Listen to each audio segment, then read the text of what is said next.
todos. Muito obrigado por estarem aqui. Agora sim. Muito obrigado a todos e todas por estarem aqui. Esse é o curso de extensão, breve introdução ao pensamento de Pierre Bourdieu.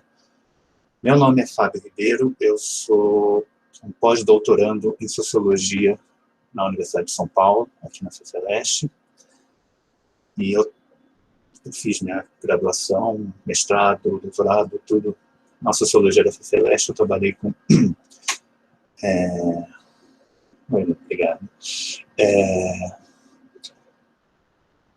Eu trabalhei com a teoria do Anthony Giddens por bastante tempo, já faz 5, 6 anos que eu trabalho com Bourdieu, e eu também sou tradutor, eu traduzi vários livros de ciências humanas e filosofia, e nos últimos anos, por acaso, eu comecei a traduzir também livros sobre Bourdieu e do próprio Bourdieu.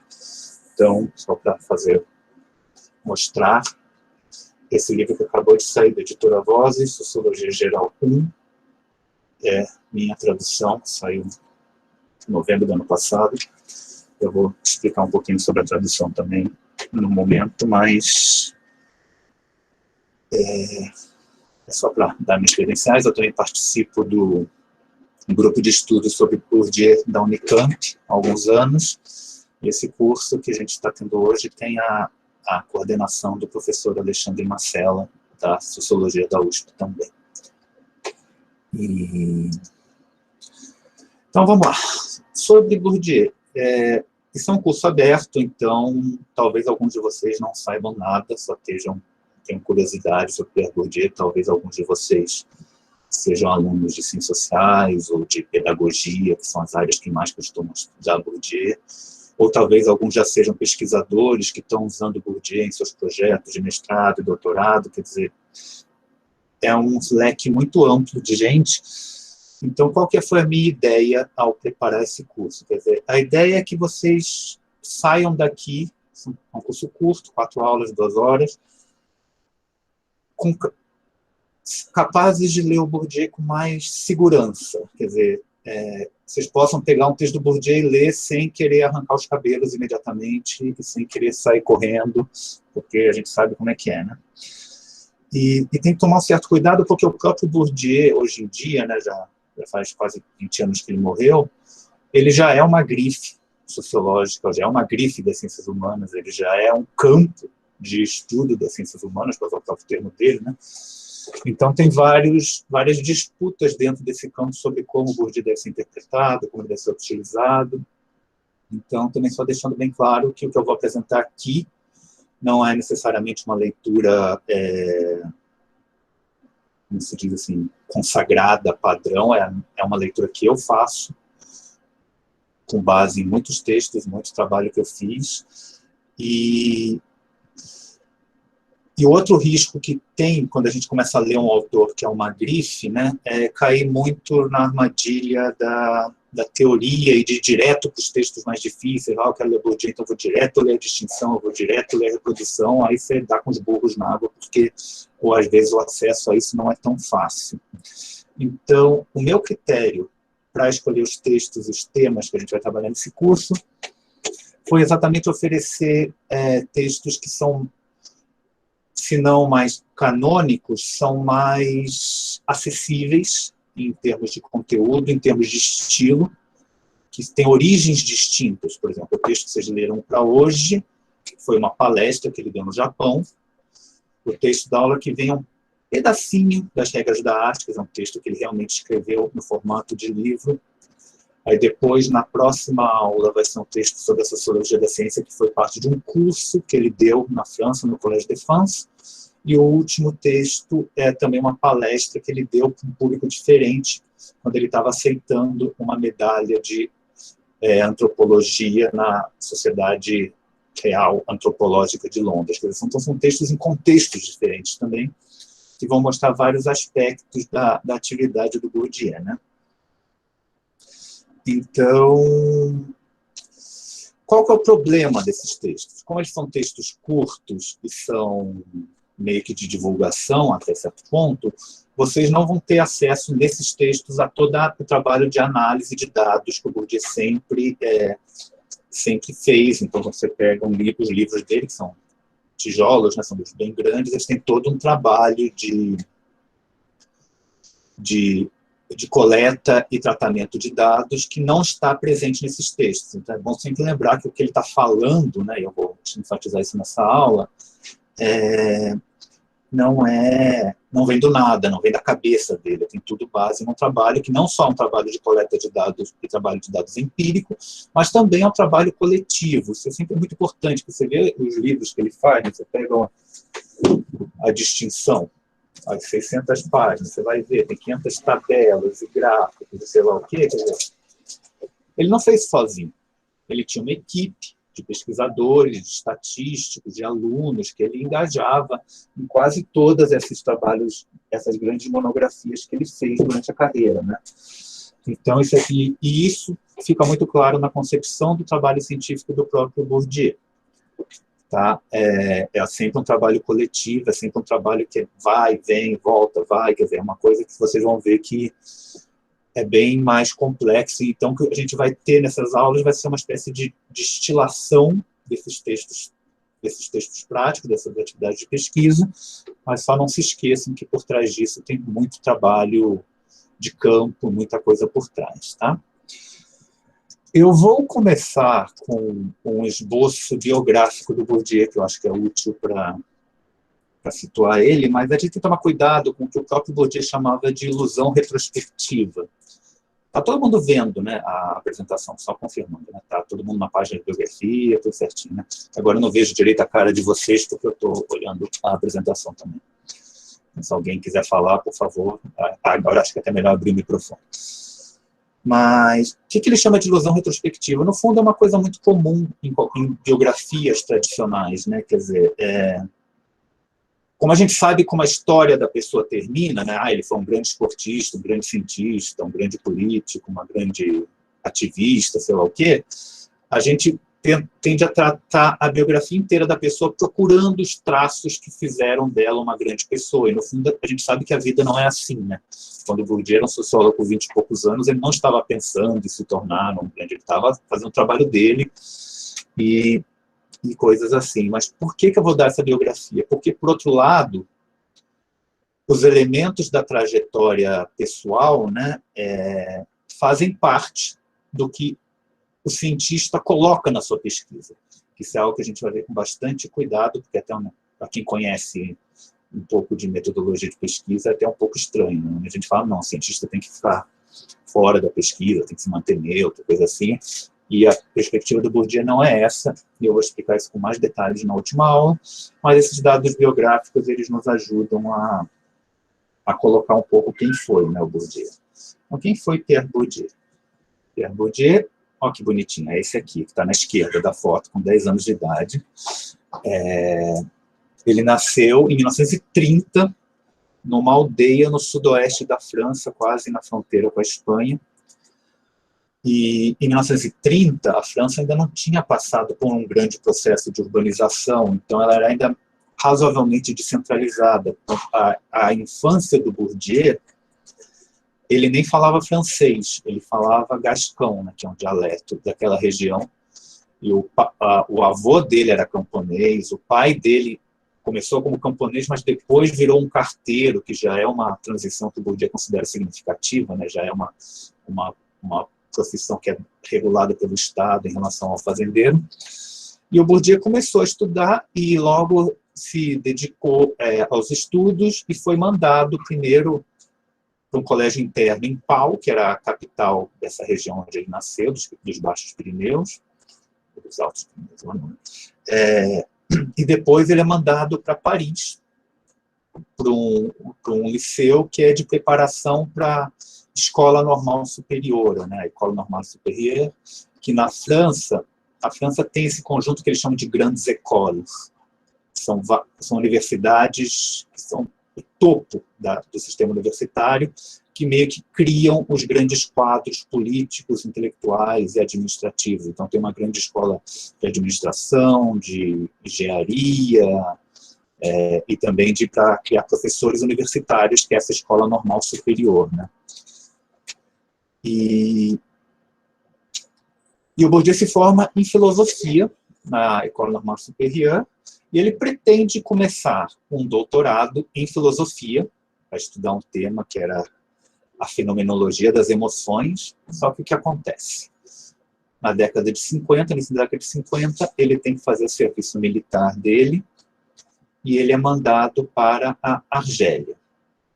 Na década de, a Argélia era uma colônia francesa e na década de 50 no início da década de 50 tem uma guerra horrorosa de independência e que eles travam contra a França, né, contra a potência colonial, e eles conseguem a independência, mas é um conflito terrível, com centenas de milhares de mortes. O exército francês usa indiscriminadamente de tortura e métodos que não são, digamos, muito recomendáveis, e o Bourdieu participa disso. Ele é mandado como soldado para lá, ele participa um pouco de combate, mas como ele tem essa formação universitária, ele logo sai do front e vai trabalhar em bibliotecas e até dar aulas na Universidade de Argel, que é a capital da Argélia. E o que ele faz? Ele começa a fazer pesquisas. Ele tem formação de filosofia, mas ele começa a fazer pesquisas de campo na Argélia, porque ele tem essa percepção de que o que está acontecendo na Argélia não é nem o que a direita da França diz que está acontecendo, quer dizer, uma terra que pertence por direito à França está se rebelando, mas também não é o que a esquerda achava que estava acontecendo, que seria o começo de um levante marxista contra a burguesia que se impunha sobre o proletariado argelino. Quer dizer, então ele começa a fazer pesquisas para saber o que efetivamente era a Argélia, né?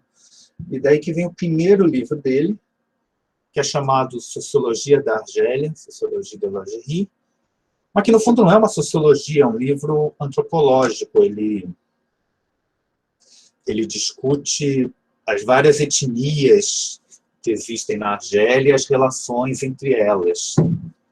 E só um minutinho, a gente quer entrar. E por que ele faz antropologia? Porque também é nesse momento que na França está tendo o auge do pensamento estruturalista, com as obras do Lévi-Strauss, principalmente, e ele aplica essa metodologia ao que está acontecendo na Argélia, mas ele logo percebe que tem limites. Outra coisa que o Bourdieu faz ele tira muitas fotos da Argélia, né? E as fotos do Bourdieu, essa é uma foto que ele tirou lá, né? E tem muito essa ênfase de colocar esse contraste entre essa situação pré-capitalista dos argelinos, né? Uma mulher com roupas tradicionais, sentada num carro, né? No ônibus, sei lá o que é isso, um caminhão. Quer dizer, então, ele sempre enfatiza muito esse contraste entre a modernidade e a tradição argelina. Depois, no futuro, ele publica um livro muito bonito, que infelizmente não tem em português, mas chama Imagens da Argélia. Se vocês procurarem no Google, tem muitas das fotos que ele tirou na Argélia, então vocês conseguem achar. É um negócio legal de ver depois. Então, o que o Bourdieu faz? Ele passa esse tempo estudando a Argélia e depois, quando ele volta para a França, ele começa a estudar a própria região que ele nasceu com esses métodos antropológicos, né? E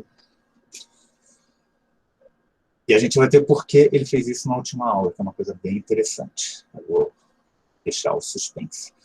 Ele volta para a França, o que acontece? Ele não quer mais fazer filosofia. Ele não quer mais fazer o doutorado em filosofia. Isso é outra coisa interessante. O Bourdieu não fez doutorado. Ele é convidado pelo Raymond Aron, que era um dos principais sociólogos franceses na época, a dirigir um centro de sociologia europeia, que no fundo é um centro de pesquisa. Então, Bourdieu também ele nunca foi professor universitário. Ele ficou meio que a vida inteira trabalhando nesse centro de pesquisa, o Centro de Sociologia Europeia, e aí que ele desenvolve, quer dizer, uma foto dele com 30, 40 anos, as principais pesquisas que a gente conhece dele, né? As pesquisas sobre educação, que vão dar nos herdeiros e na reprodução. Ele faz pesquisas sobre museus, sobre fotografia. Ele é muito ativo no maio de 68, né? Quando tem aqueles levantes, aqueles protestos na França. Na década de 70, ele lança que é outra coisa interessante, ele lança uma revista que existe até hoje, chama Actes de la Recherche en Sciences Sociales, e ele publica quase toda a produção dele nessa revista, e a produção dos alunos dele nessa revista. Ele já está formando na cabeça, como a gente vai ver, chama de paradigma meio estranho, mas um modo de fazer a sociologia que é bem diferente das sociologias tradicionais. Esse é outro detalhe também, gente. Eu sei que pode ter vários estudantes de ciências sociais ou de educação de vocês, mas eu não vou entrar muito nesses debates mais específicos entre sociologia e pedagogia, porque pode ter gente que não se interessa muito por isso. Eles vão aparecer e tal, mas eu não vou ficar muito tempo falando como ele é diferente de Durkheim, de Marx, de Weber, de Paulo Freire, quer dizer, existem esses debates, os debates são importantes, mas não é o meu objetivo aqui no curso. Se alguém quiser perguntar sobre isso depois, fiquem à vontade. Né? Mas voltando aqui, então, durante a década de 70, ele continua nesse trabalho no Centro de Pesquisa, no Centro de Sociologia Europeia, até que em 79 ele lança o livro pelo qual é mais conhecido, que é A Distinção. E a distinção é nada mais, nada menos do que... Ele é duas coisas, na verdade. É um enorme estudo sobre o campo cultural francês, sobre as preferências culturais da França na década de 60 e 70, que tem várias consequências, tanto em termos de teoria, quanto em termos de como fazer pesquisa, quanto em termos de filosofia. E esse livro, ele meio que explode, né? Ele se torna famoso, ele tem uma certa dificuldade de interpretação de muita gente, mas ele não é um sociólogo da educação, não, mas lança um negócio desse que eu faço com isso. Né? E o que acontece é que outra coisa importante que acontece é que em 1980 o Bourdieu ele é eleito para o Collège de France. O que é o Collège de France? O Collège de France é uma espécie de... É a escola das escolas da França. É um colégio, né, que a gente chama, uma escola, uma faculdade, que só tem 50 professores e só um de cada área. Então, só tem um professor de física, só tem um professor de filosofia, só tem um professor de linguística, só tem um professor de matemática. E as eleições são feitas pelos próprios membros do Congresso. Então, ele é eleito para esse Collège de France, como professor catedrático de Sociologia. Em 1981 ele assume. E isso é muito importante, porque quando você faz parte do Collège de France, você tem que dar aulas. E você tem que dar um curso aberto para qualquer um, de alguns meses, sobre o assunto que você quiser. Então, além das atividades do centro de pesquisa, o Bourdieu vai passar, desde 1982 até 2000, né, perto da morte dele, a dar essas aulas todas no Collège de France. E são essas aulas que têm sido, digamos, a obra póstuma do Bourdieu, né, que os alunos dele eles estão transcrevendo essas aulas e publicando como cursos. Então, esse livro que eu traduzi, no fundo, é a transcrição do primeiro curso que ele deu em 81 e 82, no Collège de France, e esses 5 primeiros anos foram o que ele chamou de curso de Sociologia Geral, onde ele mostrou, mais ou menos, e sistematizou o pensamento dele. E nesse momento, quer dizer, o Bourdieu ele é eleito para o Collège de France, então é basicamente a consagração máxima que você pode ter no sistema educacional francês. Você está no Collège de France e você está no topo, de lá você não tem para onde ir, né? Então ele meio que se aproveita disso e começa a fazer umas pesquisas mais polêmicas. Ele começa a estudar o próprio campo intelectual francês, ele começa a analisar a própria universidade francesa que o consagrou. Ele lança 2 livros que são mais polêmicos, um que chama Homo Acadêmicos, que existe na tradução, onde ele analisa o campo intelectual francês, e outro que chama La Noblesse d'État, que é a nobreza do Estado, em que ele analisa exatamente essas grandes écoles que formam a elite francesa. Né? E são livros que geraram muita confusão, geraram muita discussão, mas é uma coisa que ele só pôde fazer porque ele já estava com essa consagração, falou, então, agora eu faço o que eu quiser. Né? E o que vai acontecendo também na passagem dos anos 80 para 90 é que o Bourdieu começa a ter uma atuação política cada vez mais destacada. Né? Quer dizer, quem não sabe a história da França, né, nos anos 80 a França elege o François Mitterrand, que é o primeiro presidente de esquerda e que assume lá em muito tempo. No início do governo Mitterrand, o Bourdieu até colabora um pouco, ele chega a participar de comissões de reforma do currículo e coisas assim, mas depois o Mitterrand faz uma grande guinada para uma economia mais neoliberal. Qualquer semelhança não é mera coincidência. E o Bourdieu ele passa para a oposição. Então ele começa a publicar muitos textos mais curtos, muitos textos mais polêmicos, muitos textos quase panfletários, que vão sair, especialmente durante a década de 90, Contrafogos, um texto dele sobre a televisão, e várias outras atividades. Ele começa a participar de greves e de manifestações, ele se torna um intelectual público com um perfil muito mais avançado do que ele tinha antes. Não que ele não tivesse antes, tá, gente? Ele tem textos políticos desde a década de 60, mas é nesse momento que ele se torna um intelectual mais engajado com a reforma e coisas assim. E é nesse final de vida, né, ele morre em 2002 de câncer, que ele também faz algumas coisas mais de autoanálise, não exatamente de autobiografia, mas ele começa a dar mais dicas sobre a trajetória dele que ele não tinha dado até então.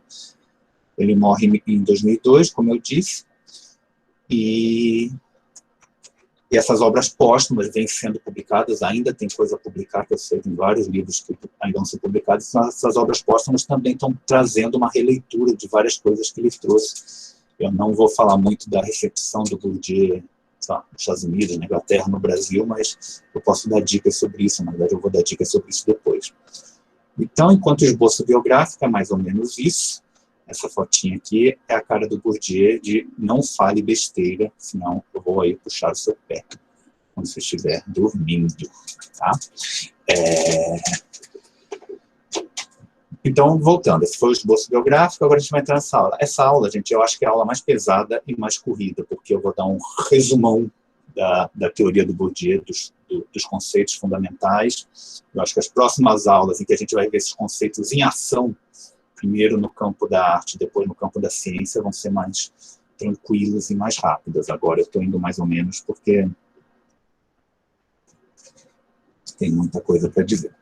Então, esse primeiro texto que vocês leram, do Razões Práticas, que é um livro muito bacaninha, muito bonitinho, ele é bom porque ele é uma espécie de chave, né, para ler a distinção, ele dá algumas dicas de como ler a distinção, e também mostra de forma relativamente didática algumas das principais preocupações do Bourdieu. E aí tem aquela famosa coisa, por que diabo é tão difícil? Por que diabo ler Bourdieu é tão difícil? Por que ele escreve desse jeito? Por que ele escreve tão mal assim?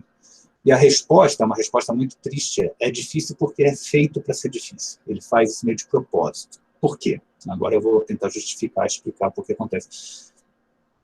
Não é que ele escreva mal. Quando você pega alguns textos que ele escreveu, especialmente no final da vida, o Esboço de Autoanálise, que é esse texto mais autobiográfico dele, é um texto muito bonito. O texto que eu mandei para vocês para a última aula também, que eu traduzi, da Objetivação Participante, é um texto bem bonito de ler também, eu acho, pelo menos.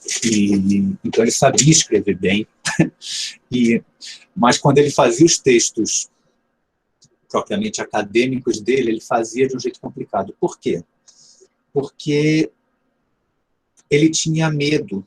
Ele falava, tipo, primeiro, ideias complexas exigem um texto complexo. Ele achava que era sempre muito perigoso quando as pessoas entendiam rápido demais o que ele queria dizer, porque isso meio que dava a ideia de que eles não pegaram a reflexão toda que estava por trás, mas só pegaram algumas palavras. Na verdade, isso é um problema que todo mundo que já deu aula sabe que existe, né? Às vezes a gente acha que explicou direitinho e vai ver os alunos só pegaram um outro trequinho e não pegaram todo o raciocínio por trás. E, ao mesmo tempo, esse texto difícil é uma estratégia contra a leitura apressada. Você não consegue ler Bourdieu rápido. Você consegue, mas você não entende nada. Então, você precisa ir, vir, voltar, o que ele está falando, onde essa cláusula liga com o quê, quer dizer, isso faz parte dessa estratégia. E o terceiro é a estratégia contra o que ele chama de substancialismo. Vocês viram, no texto tem uma parte sobre isso, né, a parte do real e relacional, em que ele explica o que é o pensamento substancial, né? E por que isso é um problema? E o que é exatamente o que ele chama de pensamento substancial? Em termos simples, o pensamento substancial é achar que existem propriedades que são essenciais e imutáveis de coisas, de agentes ou de grupos. Quer dizer, então, é a base de quase todos os preconceitos que a gente enfrenta. A base do racismo, é a base do sexismo, é a base da homofobia. Quer dizer, quando alguém fala negro é preguiçoso, mulher é burra, gay é promíscuo. Quer dizer, isso são todas tentativas de atribuição de uma propriedade fixa, que é imutável, a uma classe, a um grupo de pessoas. Isso a gente não vem do nada, é uma discussão super antiga na filosofia, que existe uma substância das coisas, se sim a gente pode ter acesso a essa substância, se sim essa substância pode ser alterada. Quer dizer, o substancialismo é uma coisa que ocorre o tempo todo, esse pensamento substancial, né, no modo de conhecimento prático das pessoas, que a gente usa no dia a dia. Sei lá, quando eu vou escolher uma maçã para comer, eu falo, eu quero uma maçã que seja doce, uma maçã que seja vermelha, coisa assim. No fundo, eu estou aplicando um pensamento substancialista para a maçã. É bem besta, mas é um exemplo que serve. E qual que é o problema? Quer dizer, o problema é que, se a gente adota isso como fundo do pensamento científico, a gente está contrabandeando um monte de preconceitos que vão distorcer a nossa pesquisa completamente. Então, no fundo, para quem se interessa por questões de teoria do conhecimento e epistemologia, no fundo, a grande questão do Bourdieu é como articular, nessa área, né, o modo de conhecimento científico com o modo de conhecimento prático. Quer dizer, o modo que as pessoas realmente utilizam nas suas atividades diárias. O substancialismo tem outro problema, porque a nossa linguagem é substancialista. Porque a nossa linguagem, especialmente nas línguas ocidentais, né, que tem uma construção muito clara de sujeito, verbo, objeto, ela tende a fazer essas conexões substancialistas. A gente tende a atribuir propriedades de forma mecânica, tanto ao sujeito quanto ao objeto.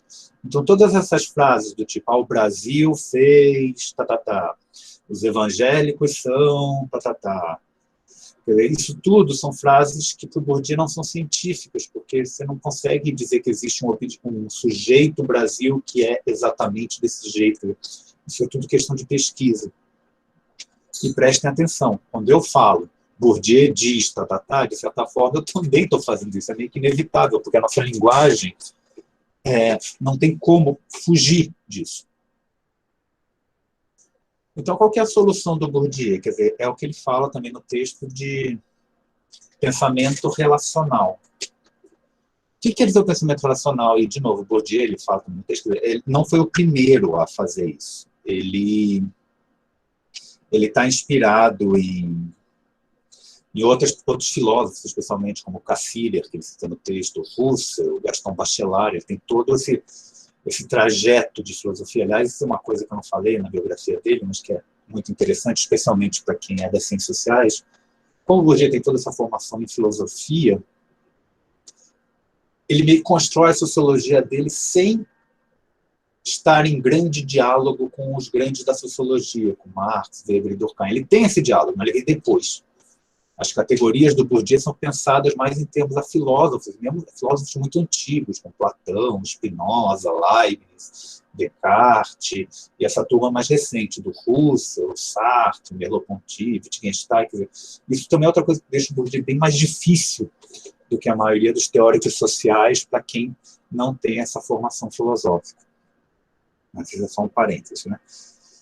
O que é o pensamento relacional? Quer dizer, de maneira simples, é dizer que essas entidades, que essas coisas, esses agentes, esses grupos, eles só adquirem propriedades em relação com outras entidades e que essa relação não é dada a priori.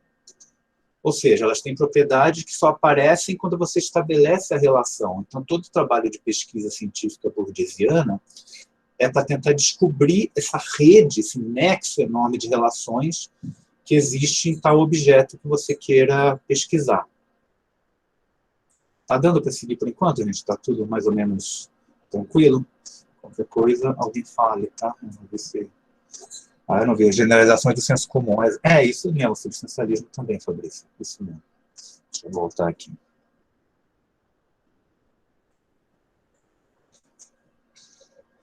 Então, no fundo, na pesquisa bourdieusiana, o que é? É uma construção do que ele chama de um espaço social, quer dizer, onde essas entidades, esses agentes, esses grupos estão posicionados um em relação a outro. Isso, quer dizer, todas as distinções entre eles, todos os campos em que eles estão posicionados. Para dar um exemplo bem rapidinho do próprio Bourdieu no campo intelectual, para a gente ver como ele não tem uma propriedade substancialista. Ele começa, como eu falei, na Argélia, e ele está se movendo de um campo que tem muito prestígio na França, um campo muito autônomo também, que consegue fazer o que quiser, que é filosofia, para um campo que na época era bem pouco prestigioso, bem fraco, que é a sociologia. No começo, quando ele está começando na carreira, ele não se importa muito de ser associado ao estruturalismo nos textos mais antigos, porque ele está numa posição fraca no campo. Então, essa associação ao estruturalismo fortalece ele um pouco. Mas isso é outra coisa interessante, é uma coisa externa. Quer dizer, quando começa a ter os protestos de maio de 68, começa a ter uma demanda maior por pesquisa sociológica na França, e ele entra nessa onda. E aí que ele começa a construir o perfil dele. E, que nem eu falei, depois da distinção, ele chega no Collège de France, ele pode fazer os livros mais agressivos da carreira dele. Tem uma entrevista muito interessante com a Yvette Delceau, que foi uma aluna dele, e ele fala nessa entrevista, os dois estão trocando ideia, trocando memória, e fala, o Bourdieu falando, né? Eu queria que você, Yvette, tivesse assinado o livro Homo Acadêmicos, que é o livro mais polêmico do Bourdieu, que ele critica a própria universidade francesa. Eu queria que você tivesse assinado esse livro comigo. Aí a Yvette vira para o Bourdieu e fala, você está maluco, né? Você é o Pierre Bourdieu do Collège de France, você pode fazer o que você quiser. Eu era a Yvette, eu sou a Yvette, que era aluna de doutorado, se eu assino um livro desse, eu não consigo nunca mais nada na vida. Quer dizer, então as propriedades mesmo das pessoas nos campos que elas estão determinadas por essas relações que a gente vai ver que tem a ver com hábitos, capital e campo. Parênteses sobre isso, mas a gente vai ver isso bem melhor depois. Voltando então a essa questão da dificuldade do texto. Quer dizer, se a linguagem, como eu disse, tende ao substancialismo, como é que a gente combate isso? No próprio texto. Um texto que te força a ir e vir, a reler, a tentar encarar o próprio texto de maneira diferente. Eu vou dar um exemplo. Tá? É um exemplo que eu peguei semi-aleatoriamente. Essa é a página 97 da distinção da edição brasileira. O que está entre colchetes são mudanças que eu fiz na tradução. Eu vou ler rapidinho, tá? Para isso, é preciso retornar ao princípio unificador e gerador das práticas, ou seja, ao hábito de classe como forma incorporada da condição de classe e dos condicionamentos que ela impõe. Portanto, construir a classe objetiva como conjunto de agentes que estão situados em condições homogêneas de existência, impondo condicionamentos homogêneos e produzindo sistemas de disposições homogêneas próprias a engendrar práticas semelhantes e que possuem um conjunto de propriedades comuns, propriedades objetivadas, às vezes garantidas juridicamente, por exemplo, a posse de bens ou poderes, ou incorporadas, tais como os hábitos de classe e, em particular, os sistemas de esquemas classificatórios. Se der uma frase dessa, você quer sair correndo. Você quer pegar o livro, jogar longe e o que eu faço com isso? O que eu quero aqui, essa é a frase, tá? Eu não quero explicar ela inteiramente, porque você precisa do curso inteiro para explicar, mas eu quero mostrar todas as relações que estão numa única frase. Então, ele começa. Temos o princípio unificador e gerador das práticas, que é o que ele chama de hábitos de classe. O que é esse hábitos de classe? É uma forma incorporada, quer dizer, que está no corpo das pessoas, da condição de classe, da posição de classe que você tem no espaço social e dos condicionamentos que estar nessa classe te impõe. Quer dizer, se você é burguês, você tem certos comportamentos. Se você é proletário, você tem certos comportamentos. Então, portanto, é preciso construir o que ele chama classe objetiva como conjunto de agentes, classes são sempre de agentes, que estão situados em condições homogêneas de existência, que é essa condição de classe que liga aqui nos agentes, que impõe esses condicionamentos homogêneos. E qual é o resultado? Isso produz sistemas de disposições homogêneas, e os hábitos têm a ver com sistemas de disposições, então isso volta para o hábito, que são próprios a engendrar práticas semelhantes e que possuem um conjunto de propriedades comuns, que são propriedades objetivadas, que é a forma objetivada dos agentes, são as coisas que as pessoas produzem, as coisas que elas consomem, etc., às vezes garantidas juridicamente, como, por exemplo, a posse de bens ou poderes, que eu falei, ou incorporadas, tais como o hábitos de classe, que liga de novo nos agentes, e, em particular, os sistemas de esquemas classificatórios. Fácil, né? Então, é só você fazer isso com o texto inteiro do Bourdieu que você entende. De novo, gente, isso é horrível, isso é super difícil, isso é de propósito. Talvez não precisasse ser assim, mas é assim que ele faz em termos de dificuldade. O importante aqui não é nem vocês entenderem o que são cada um desses tipos, é só mostrar como isso tudo está relacionado com tudo. E isso é feito exatamente para que você não consiga dizer o hábito de classe é isso e a classe objetiva é aquilo. Não, as coisas só ganham seu conteúdo dentro desse conjunto de relações. Tá? É por isso, é outro motivo que eu começo, que esse curso não vai dar textos assim. Vocês não vão ter que ler nada assim durante o curso, não se preocupem. Eu peguei coisas bem mais tranquilas, bem mais fáceis de fazer essas relações, de perceber, mas só para ter uma ideia de como eu, por exemplo, eu particularmente considero um erro quem vai fazer uma introdução ao Bourdieu e falar, vamos ler a distinção. Você não vai sair daí. Você não vai conseguir tomar.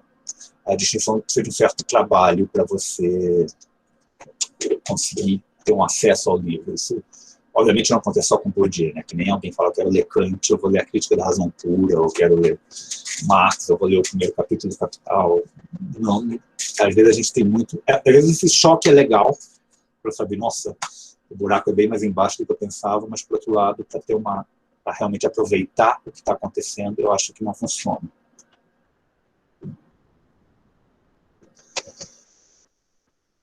Uma coisa muito importante a se dizer aqui, gente, é que, não se enganem, o substancialismo, o pensamento substancialista, também tem relações. Na verdade, quando eu digo que negros são preguiçosos, eu estou estabelecendo uma relação. Só que o que acontece é uma relação mecânica e direta e imutável.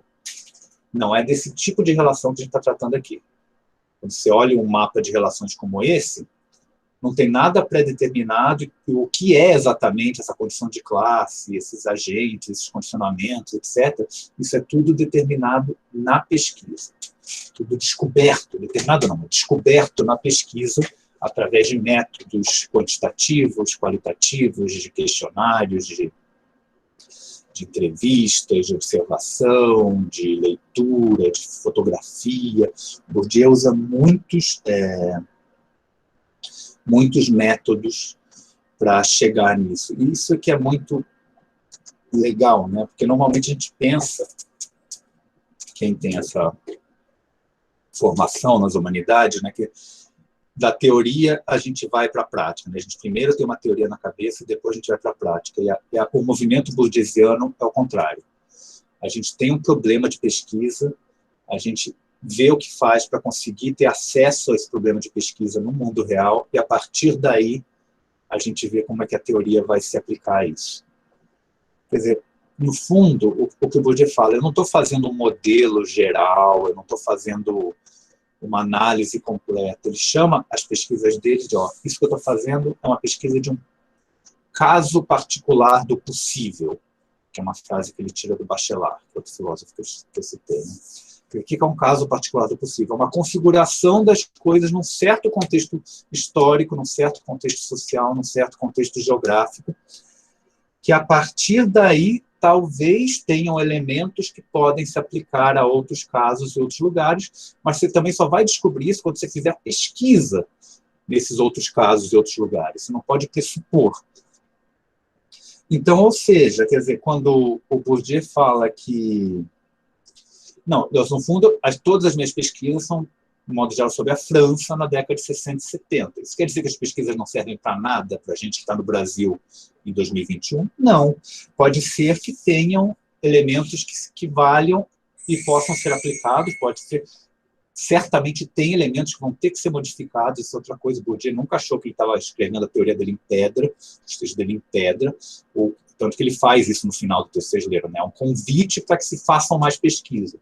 No caso, pesquisas no Japão. Né? Então, ele sempre, quando ele está falando com alunos, ele sempre tem muito essa preocupação. Eu quero que vocês ponham o que eu estou falando aqui para trabalhar. Isso aqui, no fundo, os conceitos do Bourdieu, eles são um método, quer dizer, um modo de fazer, um modo de ver o mundo. Assim, quer dizer, então, uma análise bourdieusiana, ela nunca vai falar, eu quero analisar a sociedade. Eu quero analisar o Brasil. Eu quero analisar a burguesia. Eu quero analisar os indivíduos LGBTQ. Quer dizer, não, o objeto de pesquisa do Bourdieu é sempre construído, e esse momento da construção do objeto de pesquisa, ele é o mais importante da pesquisa, até do que a própria pesquisa, porque isso é feito por pesquisa. Quer dizer, então, você vai usando, é um movimento meio que sempre em espiral, sabe? Você começa a fazer pesquisa, você faz um questionário, você diz, putz, isso aqui pode ser um indicador do problema que eu quero ver, aí você volta, aí você faz umas entrevistas, as pessoas falam, pô, isso aqui não deu certo, não encaixa, aí você volta para o questionário, aqui pode ser um indicador, aí você faz as entrevistas, o Bourdieu, essa distinção entre métodos qualitativos e quantitativos, que é tão prevalente nas ciências humanas e na economia, não faz sentido, porque a coisa é sempre construída, a coisa é sempre ida e volta, assim, vai sempre se retroalimentando. O Bourdieu tem muito a dizer sobre métodos, ele tem muitas críticas também a como questionários normalmente são feitos, como surveys normalmente são feitos, como observação participante normalmente é feita. Então, quando a gente faz uma pesquisa bourdieusiana, a gente normalmente está tentando construir um espaço social que não é... desculpa, o trecho é da página 97 da distinção. Desculpa, gente, eu estou vendo a apresentação e não vejo o chat. A gente constrói um espaço social que não é o espaço geográfico, é um espaço que é construído com a exposição dos agentes e das coisas. A gente vai ver melhor, eu vou dar um exemplo disso melhor. E por que a gente constrói um espaço social com posições distintas? Exatamente para ver as divisões e as diferenças entre essas posições, entre essas pessoas, entre essas instituições. Isso é outra coisa fundamental para o Bourdieu, quer dizer, onde nós estamos no espaço social muda a perspectiva que nós temos sobre o espaço social. Quer dizer, se eu estou numa posição de dominante no espaço social, de classe dominante, a minha perspectiva sobre esse mundo vai ser diferente de uma perspectiva de alguém que esteja numa posição de dominado. E por que isso é importante? Isso é óbvio que é importante, mas por quê? Porque ele fala, né, com esses jogos de palavra que ele gosta, quer dizer, não basta só constatar as diferenças. Quer dizer, as diferenças só fazem diferença quando alguém que faz diferença percebe a diferença. O que quer dizer? Quer dizer que não adianta só o cientista falar tem diferença entre uma pessoa que, por exemplo, que ouve rock e uma pessoa que ouve sertanejo. Ele falar isso pode não ter grande eficácia social, pode ser só uma curiosidade. Agora, se a pessoa que ouve rock percebe que tem essa diferença e passa a agir de um modo diferente na prática, porque ela acha que existe uma diferença fundamental entre quem ouve rock e quem ouve sertanejo, aí sim nós temos uma distinção com efeito na prática que causa lutas de poder, que causa mudanças de capital, que causa coisas assim. Não sei se deu para entender, quer dizer, não é só constatar que existe uma diferença. A pesquisa não é só mostrar... Isso acontece muito, né? Eu vou estudar, sei lá, bibliotecária. Não, os bibliotecários, tem alguns que são mais conservadores, tem alguns que são mais quietos, tem alguns que falam mais. Só listar isso não é um grande conhecimento. Você tem que ver se essas características, se essas relações fazem realmente diferença na prática e realmente tem consequências explicativas no problema que você está analisando. E para o Bourdieu, essas diferenças muitas vezes se expressam como o que ele chama de homologias, né?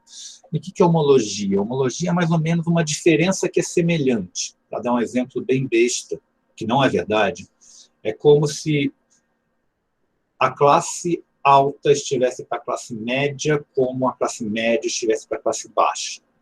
Então, o conteúdo, a relação de diferença, o que está realmente acontecendo é diferente, mas existe uma homologia, uma semelhança estrutural entre esse tipo de diferença. Então, no fundo, a distinção, né, quando fala que é distinção para o Bourdieu, não é exatamente distinção no sentido do senso comum, que eu sou importante, que eu sou chique, que eu sou... Ele não está tratando disso, ele está falando de distinção no sentido de diferir. E todo mundo difere de alguma forma ou de outra, porque ninguém ocupa exatamente a mesma posição no espaço, só que existem várias distinções diferentes. As lutas de distinção entre pessoas de uma mesma classe, a gente vai falar de classe depois se der tempo, são diferentes entre lutas que as pessoas estão em classes diferentes, ou que estão em campos diferentes, ou que têm hábitos diferentes. Quer dizer, isso que é o foco. Alguém quer falar alguma coisa?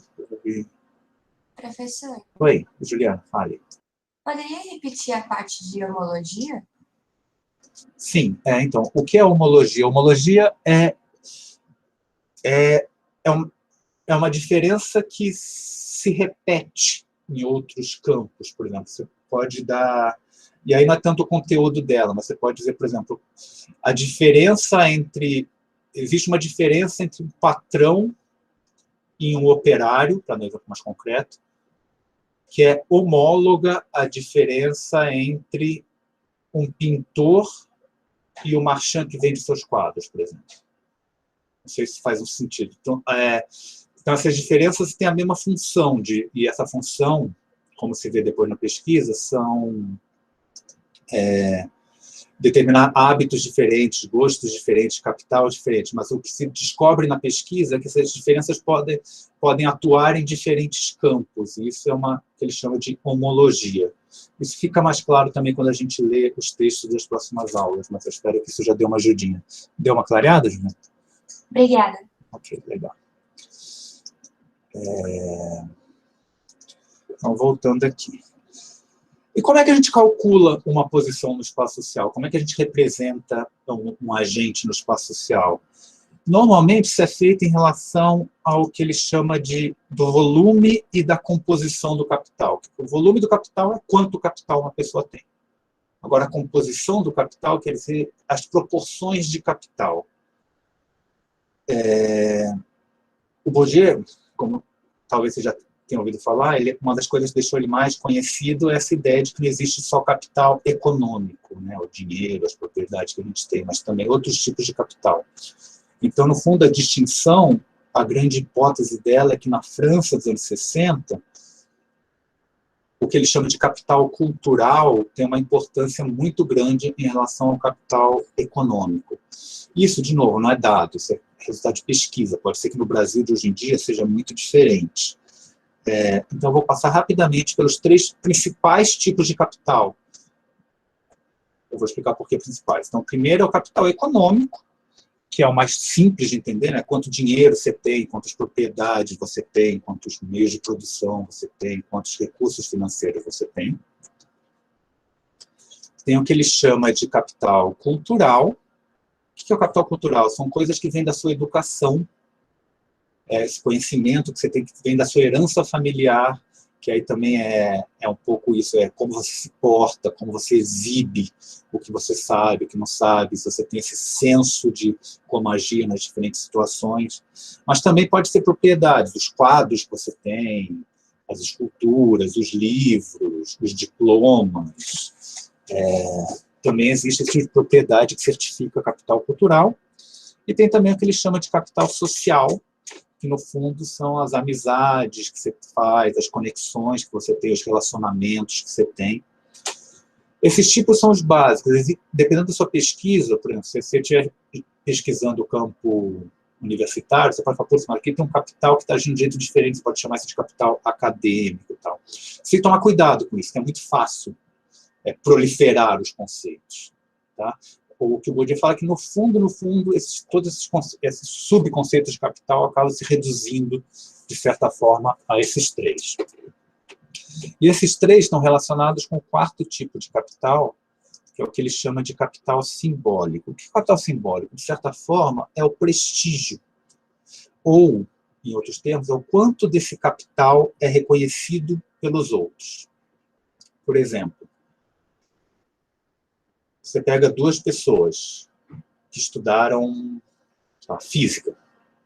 Uma estudaram os mesmos livros de física, estudaram o mesmo tempo de física, tudo. Só que uma se formou na faculdade e ganhou um diploma, se é bacharel em física. A outra nunca fez faculdade. Ela estudou tudo sozinha, ela sabe tanto física quanto a pessoa que tem bacharel. Só que esse capital cultural dessa pessoa que não fez a universidade não se converte em capital simbólico, porque não é reconhecido. Você precisa, na estrutura da sociedade de hoje em dia, você precisa ter um diploma para reconhecer que você tem esse conhecimento. Então, essa é a diferença de capital simbólico, é o capital que te traz um prestígio, que é reconhecido pelos outros.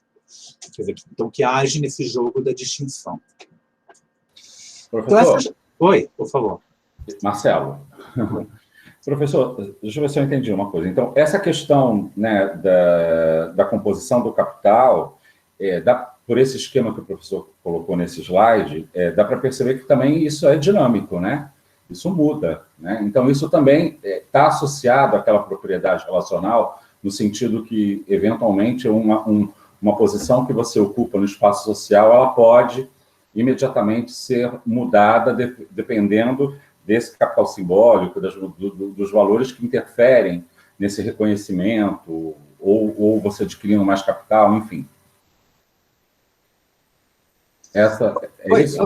Não, é exatamente isso, Marcelo. Eu vou continuar aqui, você vai ver que é exatamente isso. A pergunta do Matheus, relacionada aqui a aspecto... Então, eu vou te dar um exemplo agora do capital social. Quer dizer, eu ia falar exatamente isso, então vocês já estão me dando spoiler aqui.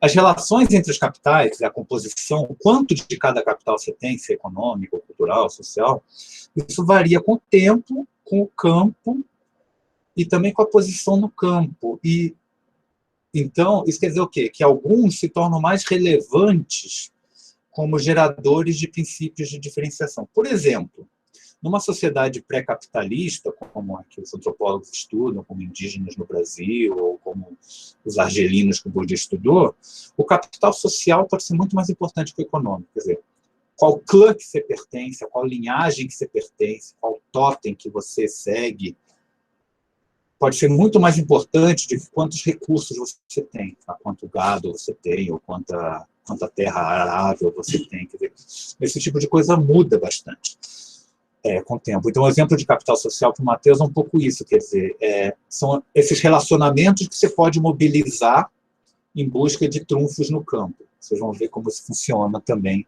com o exemplo geral que eu vou dar daqui a pouco.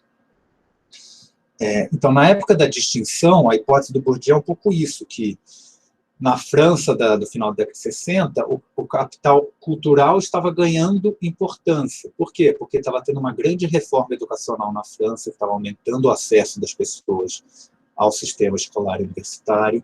Teve todas as confusões de maio de 68, que também trouxeram questionamento desse capital econômico. Quer dizer, embora o capital econômico tenda a predominar nas sociedades capitalistas, a gente sabe disso, o que ele identifica é que estava no momento em que estava quase uma competição grande.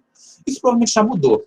Se a gente fosse repetir a pesquisa hoje, até por causa do advento da internet, do capital financeiro, da movimentação de capital globalizado, coisa assim, hoje é bem mais provável, uma pesquisa que eu fiz, que o capital econômico hoje seja muito mais importante que o capital cultural e que até o capital social seja mais importante que o capital cultural. No Brasil, então, eu acho que isso é quase certo. O capital cultural tem pouca importância no Brasil em relação ao capital econômico. Mas para dar um outro exemplo de como as coisas mudam rapidamente durante a trajetória, eu vou trazer um exemplo bem pontual. Assim. Quando você entra numa faculdade como aluno de graduação, o seu principal interesse é, normalmente, o acúmulo de capital cultural. Você quer aprender. Você quer aprender sobre a área que você escolheu, e você também quer sair de lá com um diploma que prova, ó, eu fiz isso aqui, eu aprendi isso. Aí, suponhando que você queira permanecer no campo acadêmico, você tem que fazer o quê? Uma pós-graduação, um mestrado, um doutorado. Esse mestrado e doutorado, eles também são mecanismos de acúmulo de capital cultural, só que é um ponto de capital social passa a ser importante. Porque você fala, eu quero fazer mestrado sobre tal tema, mas quem vai ser o meu orientador? Quem que eu consigo chamar para ser meu orientador? Em que faculdade que eu vou fazer? Eu vou fazer na faculdade que eu já fiz ou eu vou tentar ir para o exterior? Eu vou conseguir financiamento, eu conheço alguém que pode me ajudar a conseguir financiamento na FAPESP, quer dizer, é um movimento em que, sim, o capital cultural ainda é importante, mas o capital social passa a ter um peso bem maior no campo acadêmico, que você, às vezes, não percebe quando você está fazendo só a graduação.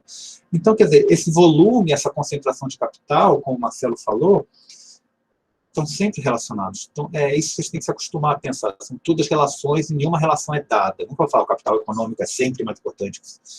O capital econômico é sempre determinado por dinheiro. Pode não ser, depende da sociedade, pode ser gado, pode ser, sei lá, você pode fazer uma pesquisa sobre videogame, por exemplo, pode ser o número de espadas que você tem no jogo, não sei. Pode ser uma coisa assim. Então, isso é um resuminho das ideias de tipos de capital, tá, gente? E do conceito de capital por Bourdieu. Quanto ao segundo conceito principal, que é o conceito de hábitos, eu acho que o texto que vocês leram dá uma definição muito boa, na página 22. Né? Quer dizer, os hábitos são princípios geradores de práticas distintas e distintivas. O que o operário come, mas, sobretudo, a sua maneira de comer. Quer dizer, o que está no corpo dele, né? Como ele come, se ele pega o garfo assim, ou se pega o garfo assim, se ele come rápido ou come devagar, se ele come primeiro a salada ou primeiro a carne, esse tipo de coisa. Mas são também esquemas classificatórios, quer dizer, com esse tipo de dado comportamental, você consegue classificar as pessoas, são princípios de classificação, princípios de visão e divisão. Isso também é importante para o Bourdieu, quer dizer, você está vendo a sociedade a partir de certa perspectiva, você também está dividindo a sociedade a partir de certa perspectiva. Quer dizer, quem vê com hábitos de classe alta considera importantes e não importantes coisas que podem ser diferentes para quem vê com hábitos de classe baixa, e de gostos diferentes. No texto, ele deixa muito claro que o hábito se relaciona a disposições.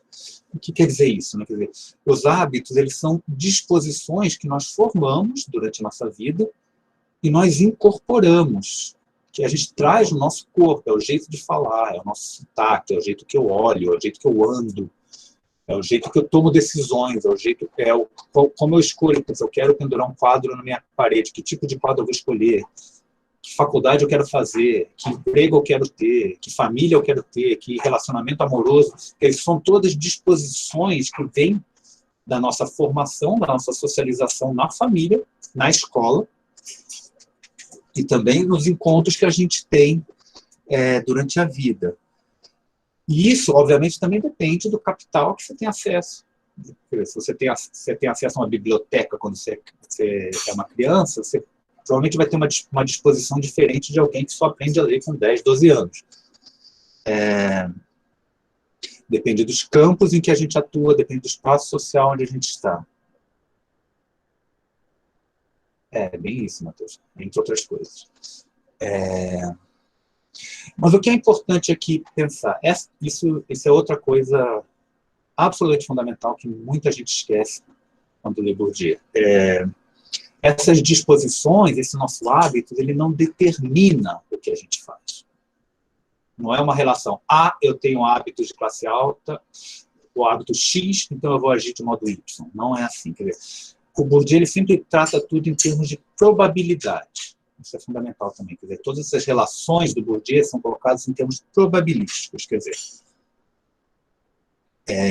essas relações entre hábitos, campo e capital, se ainda não falou de campo, vai chegar lá, elas ajudam que a gente, enquanto cientista, enquanto sociólogo, consiga fazer previsões probabilísticas sobre as decisões que as pessoas vão tomar. Quer dizer, se uma pessoa cresceu numa família tradicional de São Paulo, com renda muito alta, e os pais dessa pessoa eram médicos, é muito provável que essa pessoa vai escolher uma faculdade de medicina. É muito improvável que essa pessoa escolha uma faculdade de enfermagem. Dá um exemplo bem besta. E vice-versa também. Quando a pessoa é desprovida de capital, é desprovida desse hábito adequado ao estudo da medicina, é improvável que ela vá escolher estudar medicina. Quer dizer, mas como isso é probabilístico, como isso não é determinado, também quer dizer que sempre existe, não exatamente uma margem de erro, mas uma margem de liberdade. Pode muito bem ser, e a gente sabe que existem casos assim, que uma pessoa que vem de uma comunidade pobre, que nunca teve nenhuma grande experiência com medicina, coloca na cabeça, não, você é médico, você é médico, você é médico, e luta e consegue. Ou não. Então, isso é muito importante, porque ninguém tem os mesmos hábitos. Então, você não pode pegar duas pessoas e falar, essas pessoas têm o mesmo hábito, elas vão tomar as mesmas decisões. Quer dizer, o que nos aparece para os cientistas é esse conjunto de estratégias, conjunto de escolhas possíveis, onde sempre há também uma possibilidade de desvio, uma possibilidade de inovação. Tá? Então, tem muita gente que lê o Bourdieu e fala, o Bourdieu é muito determinista. Para ele, nós somos fantoches do hábito. Tem umas leituras bem vulgares de Bourdieu que vão por aí, isso é completamente errado. Então, a gente tem que sempre manter na cabeça que ele está falando em termos probabilísticos. No fundo, quando eu falo a pessoa vai fazer isso, você tem que sempre pensar, a pessoa tende a fazer, as coisas se passam como se, mas não as coisas são, a pessoa vai, quer dizer, você tem que sempre colocar nessa linguagem probabilística. Quanto a campo, essa é uma definiçãozinha de campo, que está num texto que existe em português, não é o mesmo texto que vocês vão ler na aula que vem, para ter o meu nome, que é a Produção da Crença, a Produção de la Croyance, que é assim, o campo é um local de energia social acumulada que os agentes e instituições contribuem para reproduzir através das lutas nas quais eles tentam se apropriar dela e nas quais utilizam o que adquiriram em lutas anteriores. Essa energia social acumulada é o capital. O Bourdieu usa muito essas metáforas, às vezes, da física mesmo. Né? Quer dizer, o campo é um local de acumulação de capital. Então, o campo político é de acumulação de capital político, o campo econômico, de acumulação de capital econômico, o campo acadêmico, de capital cultural, da versão acadêmica. Quer dizer, as pessoas contribuem para reproduzir esse capital através das lutas delas para se posicionarem nesse campo. Essas lutas, não estou dizendo que é luta física, nem luta direta, nem luta, mas tem sempre uma competição e uma cooperação em que as pessoas estão tentando se apropriar desse recurso que é o capital para conseguir os interesses que elas têm no jogo. Né? O campo também pode ser como uma espécie de jogo, em que as pessoas dão valor. Né? E também utilizam o que adquiriram em lutas anteriores. As pessoas já não têm uma igualdade no campo, as pessoas entram em posições diferentes, dependendo do que elas trazem para esse campo. Então, para isso, o Bourdieu diz que o campo tem duas dimensões, quer dizer, o campo de forças e o campo de lutas. Como é que a gente explica essa distinção? Quer dizer, essa frase, que é do Sociologia General 1, que é o texto que eu estou traduzindo, mas que ainda não foi publicado, então, a linha. Quer dizer, o campo são espaços de forças possíveis, e nesse aspecto são comparáveis aos campos físicos, quer dizer, eu vou dar um exemplo bem mais claro depois, mas supondo que um campo do direito, por exemplo, o juiz, a posição de juiz é uma posição que tem muita força. Essa pessoa consegue fazer muita coisa dentro do campo se ela tiver uma posição de juiz em relação a alguém que tem uma posição de estudante de direito. Isso quer dizer com força, é uma coisa quase gravitacional, quase magnética. Então, as pessoas que são juízas, elas também tendem a atrair outras pessoas que estão interessadas em partilhar desse capital que o juiz tem. Quer dizer, então, tem todo esse movimento de forças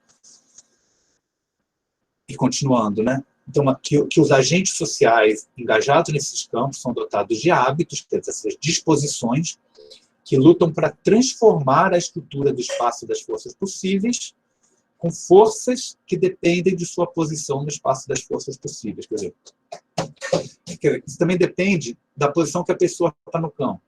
As pessoas vão tentar se transformar. Por exemplo, o estudante de direito vai tentar conseguir o diploma, vai conseguir tentar participar de uma firma de direito, com prestígio, vai tentar ganhar esse capital para poder mudar a posição dela e talvez, por exemplo, colocar que, sei lá, a pessoa estuda direito constitucional e acha que isso é mais importante que direito penal.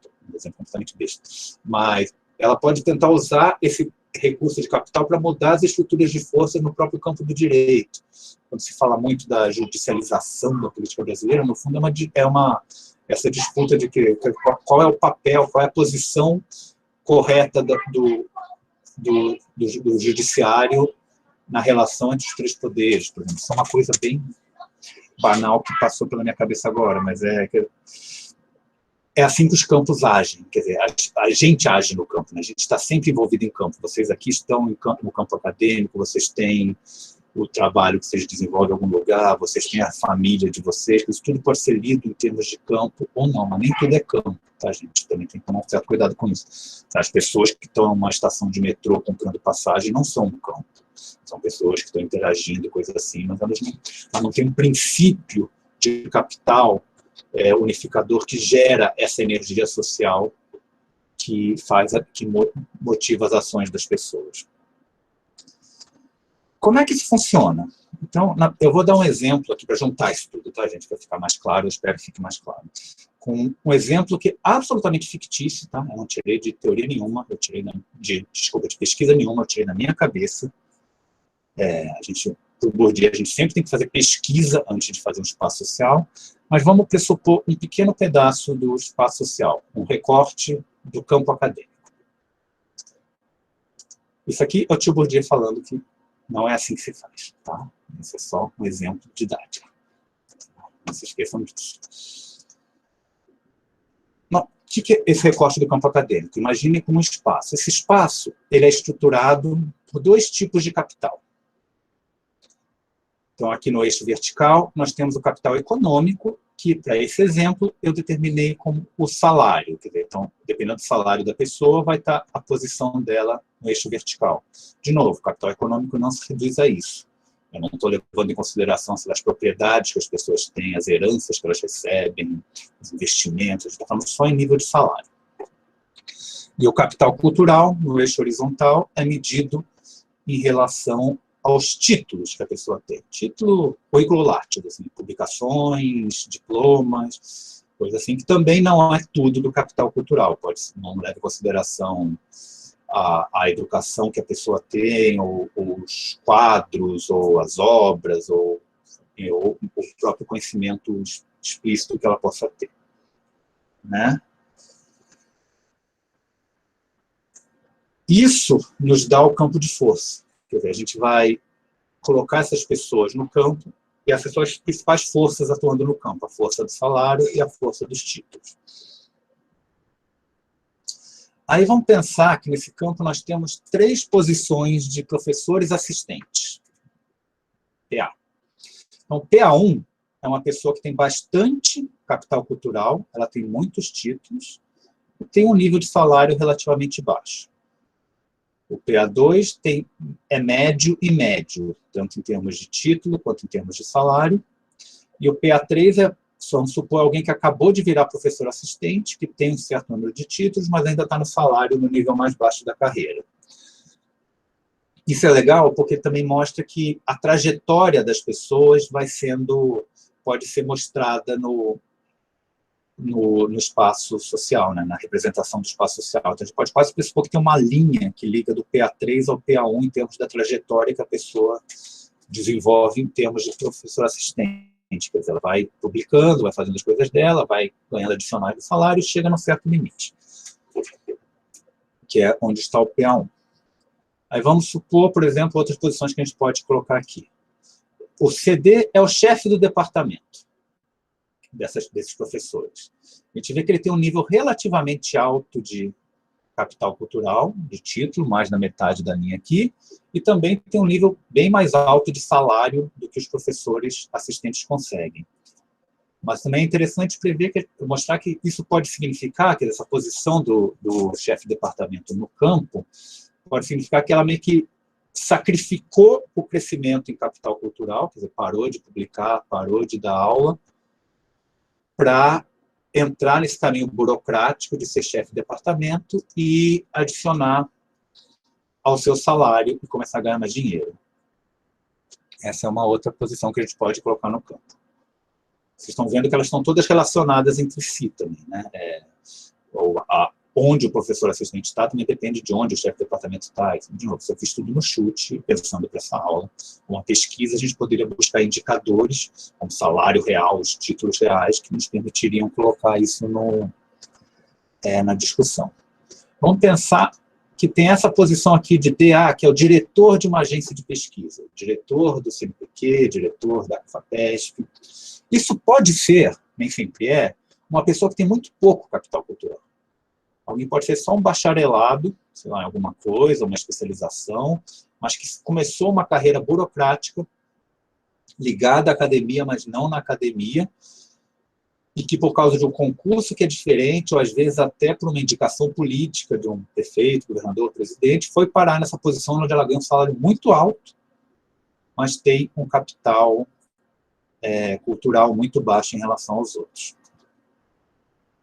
E a última posição que eu vou colocar aqui é o pobre do professor substituto, que é alguém que, digamos, acaba de terminar o mestrado, doutorado, passa no concurso para professor substituto, tem um salário quase de fome, mas tem um certo capital cultural que pode ser até maior do que o do diretor de agência, né?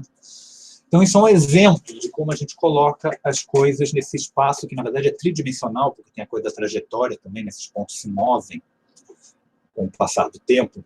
Se a gente imaginasse ter uma linha que fosse assim, né, poderia ver o ponto se movendo. E uma coisa muito importante sobre isso, tudo isso aqui são posições, não são pessoas. São posições ocupadas por uma pessoa que vira professor assistente de final de carreira, uma posição ocupada por uma pessoa que vira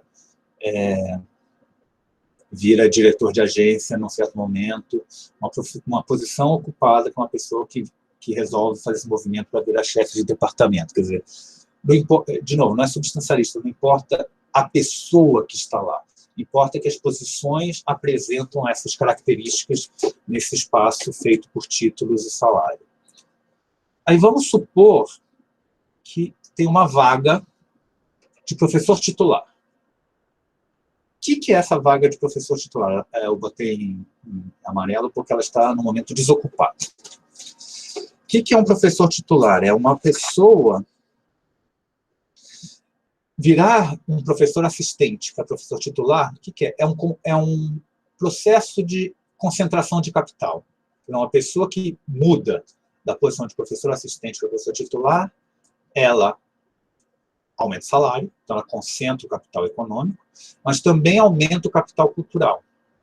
Porque quando alguém passa a assinar, eu sou o professor titular, ela passa a ser chamada para publicar em revistas melhores, a participar de conferências melhores, a dar palestras, ou ser chamada até para participar da mídia, ou coisa assim, de um modo que os professores assistentes não têm acesso.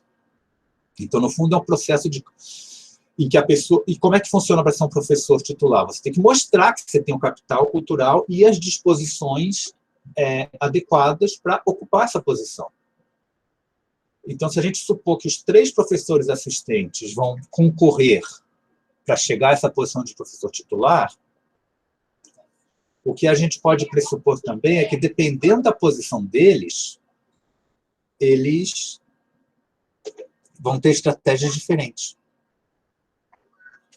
Ou seja, por exemplo, o professor 1, que está nessa posição, que ele está há muito tempo no campo e conseguiu muitos títulos, ele pode falar, o critério mais importante da minha estratégia aqui vai ser mostrar que a minha senioridade, a minha produção é o suficiente para me trazer. Enquanto o professor 3, ele pode até ser excluído do concurso e falar, não, você acabou de entrar, cara, você tem que ter pelo menos 10 anos de casa para poder participar de um concurso desse. O campo também impõe esses limites, esse direito de entrada, esse direito de movimentação, dependendo do que é considerado importante no campo. Já o professor 2, que não tem o currículo tão grande quanto o professor 1, ele pode falar, não, mas a minha pesquisa, eu não tenho tantos títulos, mas a minha pesquisa é mais inovadora. Ou não, eu consigo mobilizar uma rede de capital social, que não está aqui, que é maior do que a do professor 1. Quer dizer, então, as estratégias variam em relação à posição no campo. Então, quer dizer, é nesse momento que a gente vê que o campo de forças, que é estruturado por esse salário e título nesse exemplo, também vira um campo de lutas, onde as pessoas vão usar esse capital que eles têm, que está aí nesse volume e nessa composição que a gente consegue ver aqui, para tentar chegar na briga que eles, na posição que eles querem. Eu também, por exemplo, eles podem ter relações diferentes com o chefe do departamento, que pode influenciar ou não no concurso. Tem várias coisas que a gente coloca nesse tipo. E, de novo, tudo isso é visto em termos de probabilidade. Eu nunca posso falar, o professor A, o professor 1 vai fazer X, o professor 2 vai fazer Y, o professor 3 vai fazer Z. Eles têm chance de fazer, o cara pode pirar e fazer uma função diferente. A gente pode ter uma boa ideia, é isso que quer dizer, né? A gente pode ter uma boa noção do que vai acontecer. E, de novo, só para voltar na coisa do campo de lutas, essa não é a única luta possível. Não é uma luta única por uma posição diferente e melhor. Pode ter outras coisas, pode ter lutas para desvalorizar outras posições. Para falar, um chefe de departamento não merece ganhar um salário tão maior do que eu, que fico dando aula 20 horas por semana. Vamos baixar a posição dele, quer dizer. Ou até também para impor outros critérios. A pessoa vai falar, o importante aqui do capital não é título, o importante é a docência, são os anos de docência da pessoa. Quer dizer, essas lutas podem sempre ocorrer no campo e vão ser sempre isso que tem que ser, de novo, 1000 vezes. Lembra do Bourdieu Bravo? Tem que ser visto por pesquisa. Não, você não vai pressupor isso. Você tem as suas pressuposições de mais ou menos como a coisa pode acontecer, mas você tem que verificar isso na prática. Fabrício, por favor. Bom dia, professor. A minha dúvida, eu sou leiga, tá? Só para introduzir a minha pergunta. Eu estou um pouco confusa em entender a relação espaço social e campo, porque a priori eu imaginava que o espaço social compreende diferentes campos, mas com esse recorte do campo acadêmico, eu tenho dúvida se dentro do campo é que a gente constrói os espaços sociais.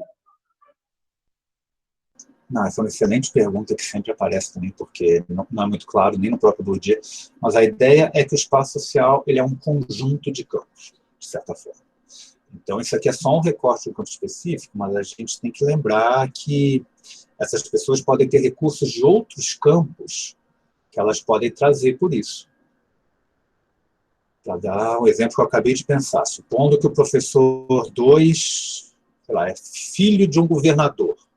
Ele tem essa coisa de capital social, mas também essa ligação com o campo com o campo da política. Então, você teria que basicamente traçar um outro recorte de campo que você meio que sobrepõe a esse aqui e ver como as relações mudam. O que é importante na pesquisa é determinar quais são as relações que estão realmente agindo nas lutas. Pode ser que esse fato de ser filho de governador seja super importante. Pode ser que o chefe de departamento fale, eu quero ser reitor da universidade, então se eu der o cargo para o filho do governador, isso aumenta a minha chance. É um exemplo completamente desonesto, mas é uma coisa que pode acontecer. Ou pode ser que o cara não esteja nem aí. Então, você tem que ver isso na prática como acontece. Então, os campos eles estão sempre em relações entre outros e tem campos que têm posições de maior autonomia em relação a outros. Isso a gente vai ver com bastante detalhes na próxima aula, que é a aula do espaço da arte. Porque o campo da arte, na verdade, é meio que essa história da produção da autonomia do campo da arte e como isso se relaciona com as outras características do espaço social. Mas o espaço social é esse recorte que é teórico, e eu acho que quando ele fala de classes no texto que vocês leram, isso fica relativamente claro, porque é um espaço teórico que pode ou não se efetivar na prática. Então, eu não sei se isso ajuda um pouco o que você está pensando ou se só te confunde mais, mas é um pouco por aí. Tá? E, de novo, isso é muito mais fácil de entender quando a gente vê as coisas em ação. É por isso que hoje, nessa aula, eu quis trazer essa introdução mais teórica, mais ou menos, assim, só para vocês terem uma ideia básica do que são os conceitos. E aí, nas próximas aulas, a gente vai ver esses conceitos em ação. Eu acho que mesmo se vocês relerem o texto de hoje, vocês já vão ter uma ideia melhor do que tudo que ele está dizendo. Tá? Mas legal, uma boa pergunta.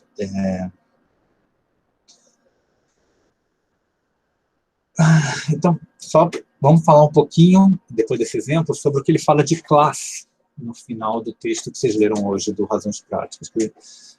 É importante isso, aqui eu tenho que trazer para pessoas que têm mais familiaridade com as ciências sociais. Quer dizer, o que o Bourdieu fala de classe é bem diferente da concepção marxista de classe, né? Quer dizer, a classe que é mobilizada numa luta meio que direta entre proletariado, burguesia, ou aristocracia, ou coisa assim, mas também é bem diferente da classe, como a gente vê meio que no senso comum, né? Classe rica, classe média, classe baixa, que normalmente são feitas só por faixas de renda, né?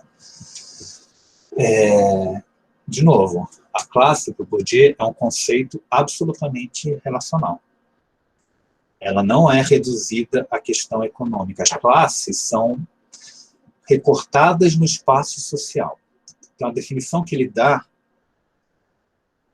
é essa, que é conjuntos de agentes que ocupam posições semelhantes, que ocupam posições parecidas no espaço, que se colocados em condições semelhantes e submetidos a condicionamentos semelhantes, têm todas as chances, que é a parte probabilística aqui de novo, né, de ter disposições e interesses semelhantes, portanto, de produzir práticas e tomadas de posição semelhantes. Então, se a gente voltar rapidinho no esquema que eu fiz, supondo que eu pegasse uma amostra bem maior, em vez de só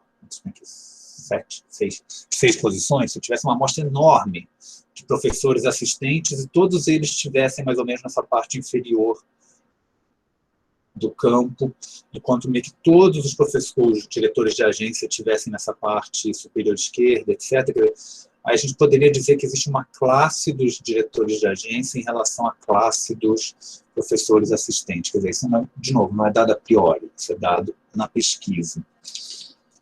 Então, isso está tudo aberto, isso tudo pode mudar, né? Isso tudo tem a ver com essa coisa da probabilidade e também da indeterminação, que é isso, né? A gente não pode determinar para onde as pessoas vão se mover, o que elas vão escolher, mas não pode pressupor que existe uma solidariedade de classes. No fato das pessoas estarem na mesma posição, não necessariamente quer dizer que elas vão tomar as mesmas escolhas, que elas vão... Não pode pressupor que as pessoas agem com base nessa consciência de classe, né, que é uma questão muito forte dos marxistas. E também não pode pressupor que a pessoa de classe baixa ela vai ter um padrão de consumo de tal tipo, quer dizer, isso é tudo feito na pesquisa, e essas classes teóricas, elas só se tornam classes práticas, né, classes vivas, se tiver um trabalho de mobilização. Isso é uma coisa também que é muito importante que o Bourdieu fala, especialmente para os alunos de graduação que entram, né, a gente sempre entra na faculdade, especialmente de humanidades, com essa ideia, não, eu quero aprender alguma coisa para mudar alguma coisa, né, para ter as ideias boas, para poder... As ideias em si não têm força, porque as ideias elas têm que ser... Você pode ter a ideia perfeita de como você acha que a sociedade melhoraria, ou pioraria, ou mudaria, sei lá o quê, mas você só vai conseguir transformar essa ideia numa força efetiva se você fizer esse trabalho de mobilização para passar do teórico para o prático, que nesse caso das ideias é um trabalho de mobilização político. Então você não pode se eximir da participação no campo político, das coisas assim, para tentar transformar isso numa prática social que possa ter alguma chance de eficácia. Não adianta só dizer, não, Marx estava certo, Bourdieu estava certo, qualquer um estava certo. Não, você tem que entrar no jogo, e no jogo onde os valores em questão podem ser bem diferentes, né? Onde os princípios geradores, né? Os capitais em questão podem ser bem diferentes daquilo que você está imaginando. Então, é por isso que a análise de classe de Bourdieu perturba um pouco, especialmente quem tem essa posição mais marxista, que não é uma classe que imediatamente te leva a uma revolução, muito menos a uma ação política, muito menos a uma revolução. Né? É um negócio que tem que ser trabalhado de uma forma diferente. Agora, eu sei que essa aula é super pesada, gente, eu sei que tem tantas coisas, então, para terminar, na verdade, eu vou trazer o tópico que talvez seja o mais importante de tudo isso que eu falei, e também o mais difícil de perceber de tudo isso que eu falei, que qual é esse tópico? Que essa perspectiva relacional que eu estou repetindo, né, que é essa atitude em relação à pesquisa, que você tem que ver tudo na prática, como isso está estruturado, quais são as posições, qual é o capital, qual é o hábito, qual é o campo, isso também se aplica a nós enquanto cientistas. Quer dizer, ou enquanto intelectuais, ou enquanto gente que age nesse campo acadêmico, / intelectual, / científico, / sei lá o quê. Quer dizer, um erro que a gente faz, que é muito fácil de cometer, é essa ideia de que quando a gente faz o espaço social, a gente, de certa forma, está fora dele. A gente está vendo tudo de cima, a gente está vendo tudo perfeitamente como Deus está vendo o mundo. Assim. Ele fala exatamente isso, né? Ele puxa lá do Spinoza, né, do Leibniz, essa tentação de ter a visão mais próxima de Deus possível, né? Alguém que consegue ver tudo, mas está fora, está alheio ao que está acontecendo aqui embaixo. Isso é o que ele chama de tentação do sociólogo rei, né, do cara que se coloca com o poder de dizer o que é verdade, o que não é verdade, mas de uma forma que isso não o faz questão a ele. Isso, Bourdieu, é o pior erro que a gente pode cometer, quer dizer, essa ideia de que nós temos uma perspectiva que é a soma de todas as outras perspectivas. Não. Nós estamos nesse espaço social, nós temos a nossa perspectiva, nós temos os nossos interesses. Quer dizer, e a questão do interesse vai voltar bastante nas próximas aulas, é outro conceito muito importante do Bourdieu, mas nesse nosso contexto de agora, basta dizer que, por exemplo, muitas vezes o interesse do cientista é dizer que ele não tem interesse. É dizer, não, isso aqui eu sou neutro, a ciência que eu faço é completamente objetiva. Não tem nada, não tem nada em jogo aqui. Isso no Bourdieu é absolutamente falso, quer dizer, que nós sempre temos, quando a gente se coloca como tarefa classificar alguma coisa, analisar alguma coisa, modelar, formular, compreender, criar classes, isso sempre tem uma espécie de ambição, sempre tem um interesse por trás. E pode ser a ambição de qualquer tipo, pode ser uma ambição de controle social, no caso das ciências sociais, claro, de impedir mudanças, ou de fazer mudanças para transformar, ou de fazer mudanças para conservar, ou até de fazer mudanças pessoais. Eu faço isso porque quero entender melhor como é que eu sou. Quer dizer, para transformar o seu próprio hábito, para transformar as suas próprias disposições. Quer dizer, isso é um ponto que a sociologia fica muito próxima da psicanálise que o Bourdieu, né? Essa coisa do... A gente tem sempre algo em jogo, quando a gente está no jogo intelectual, no jogo acadêmico. A gente nunca faz pesquisa absolutamente desinteressada. Nossa pesquisa está sempre relacionada, de novo, né, com esse campo onde a gente age, com esses trabalhos que a gente faz, com os interesses que a gente tem. Ele chama isso mesmo de libido, né, libido ciente, essa vontade de saber, essa coisa que a gente traz, que está nas nossas disposições, que está no nosso hábito, portanto, está na nossa trajetória, está de onde a gente veio, está de onde a gente vai. Isso é uma parte inicial do conceito que talvez seja o mais importante do Bourdieu, é um dos que menos se falam, que é o conceito de reflexividade, que também é entendido de uma forma bem particular, de novo, isso é mais para a última aula, mas essa é a principal postura que o Bourdieu que os cientistas devem ter. A gente precisa objetivar o objetivador. Quem é o objetivador? Nós mesmos. Né? A gente que está procurando posições objetivas de um certo assunto no espaço social, a gente precisa se objetivar a nós mesmos e ver se a gente está procurando quais as disposições que tal professor está revelando para agir de tal forma, a gente tem que ver quais disposições estão agindo em nós mesmos, para a gente poder ter um certo controle sobre o que a gente está fazendo e impedir distorções ou coisas que entrem subrepticiamente no nosso trabalho, né? Então, isso tem a ver com a busca da verdade, né? A gente fala que nós somos cientistas, intelectuais, que a gente quer buscar uma verdade.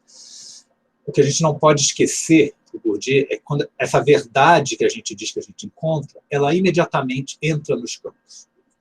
Quando a gente publica alguma coisa, quando a gente gera um novo conhecimento, quando a gente gera uma nova interpretação, uma nova avaliação, essa interpretação ela entra, ela não ocorre num vazio, né? Ela vai entrar num campo, pode ser normalmente no campo científico, no campo acadêmico, mas dependendo do que for, pode se espalhar para outros campos também, e aí ela passa a ser objeto de disputa dentro do próprio campo, né?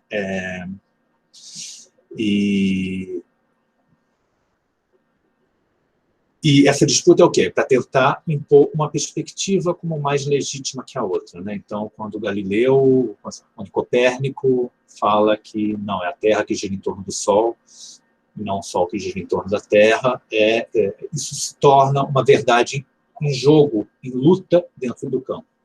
E aí vai ter pessoas com interesses em promover isso ou desacreditar isso, quer dizer, isso é um resumão da epistemologia, assim, do Bourdieu, quer dizer, a verdade é que a verdade está em jogo. E com essa verdade em jogo está essa capacidade de poder prever ou tentar prever o que vai acontecer.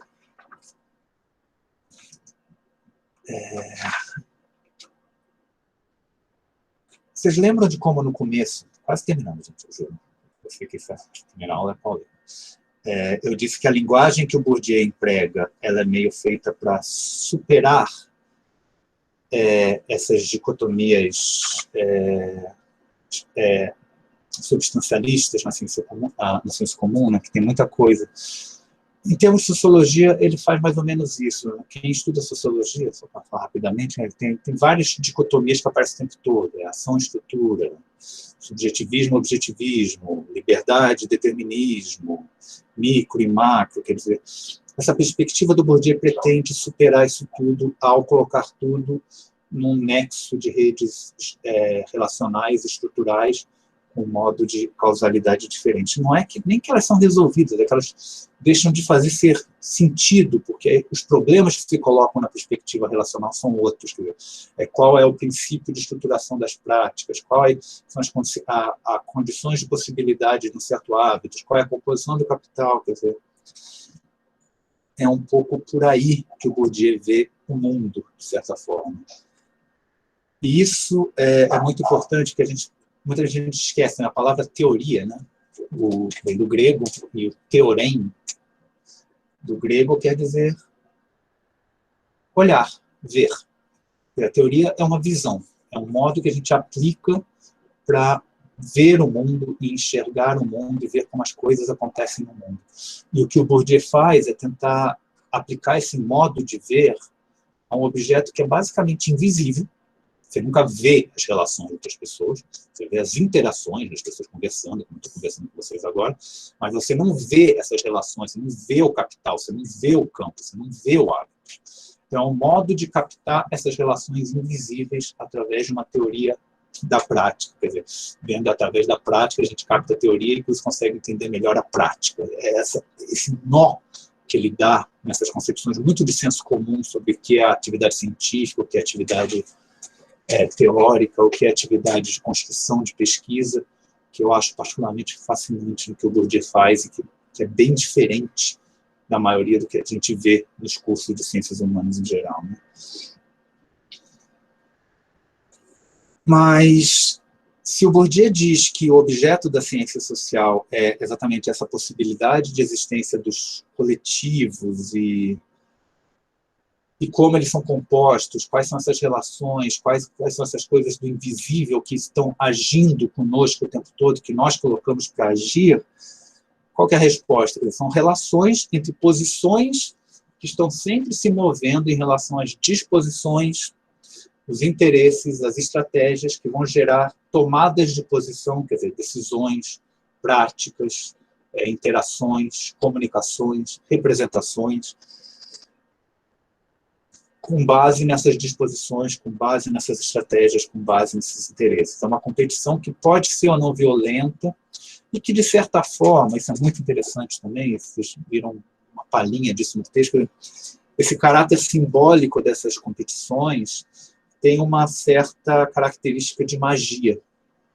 Quando eu falo, você agora é professor titular,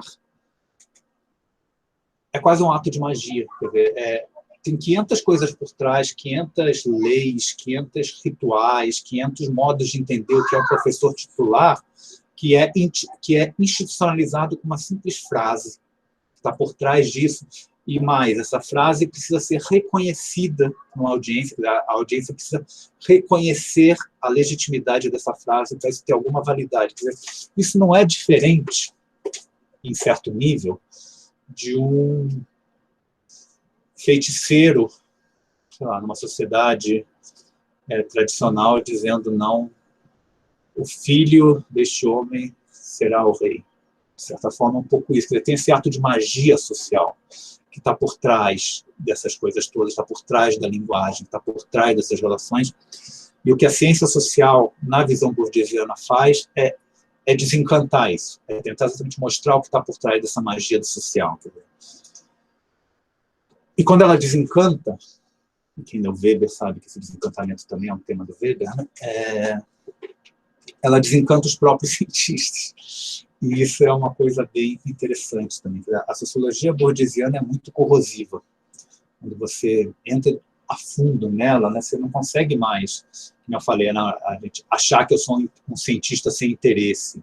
Ou pior, né, que muita gente faz isso, não, eu quero ser um cientista porque eu quero ser melhor, que eu quero saber mais, que eu quero ser mais culto, que eu quero ser mais digno, ou coisa assim. Isso fica completamente inalcançável para o cientista, que ele sabe que ele é uma pessoa que está nesse campo, que tem hábitos, que tem capital, que tem uma trajetória, que tem interesses, como todas as outras pessoas no mundo. E, no fundo, é isso, né? O cientista não ocupa uma posição privilegiada. Ele tem uma atividade diferente, ele tem estratégia diferente, ele trabalha num campo diferente, mas ele não é um privilegiado na visão bourdieusiana, né? Então, é assim que eu queria terminar isso, no fundo, é uma coisa que passa muito também, né? As pessoas que trabalham Bourdieu, né? É uma abordagem que, ao mesmo tempo, é libertadora e desencantadora e corrosiva, e eu acho que isso tem consequências muito interessantes para o que a gente faz enquanto cientista, né? Então, no fundo, depois disso tudo, essa aula foi para tentar dar esse panorama bem geral, bem recortadinho, tem muita coisa mais, do método e da perspectiva do Bourdieu, mas eu espero, já que vocês, quando forem ler os próximos textos, já ajude a ter isso em mente, tá? Então, na próxima aula, a gente vai ver um exemplo de aplicação desse método que eu delineei aqui para a Sociologia da Arte, o textinho da Regras da Arte, esse livro é bem bacana, em português também, e tudo que se abre a partir daí, tá? Obrigado, gente. Eu vou deixar vocês uma pequena lista de bibliografia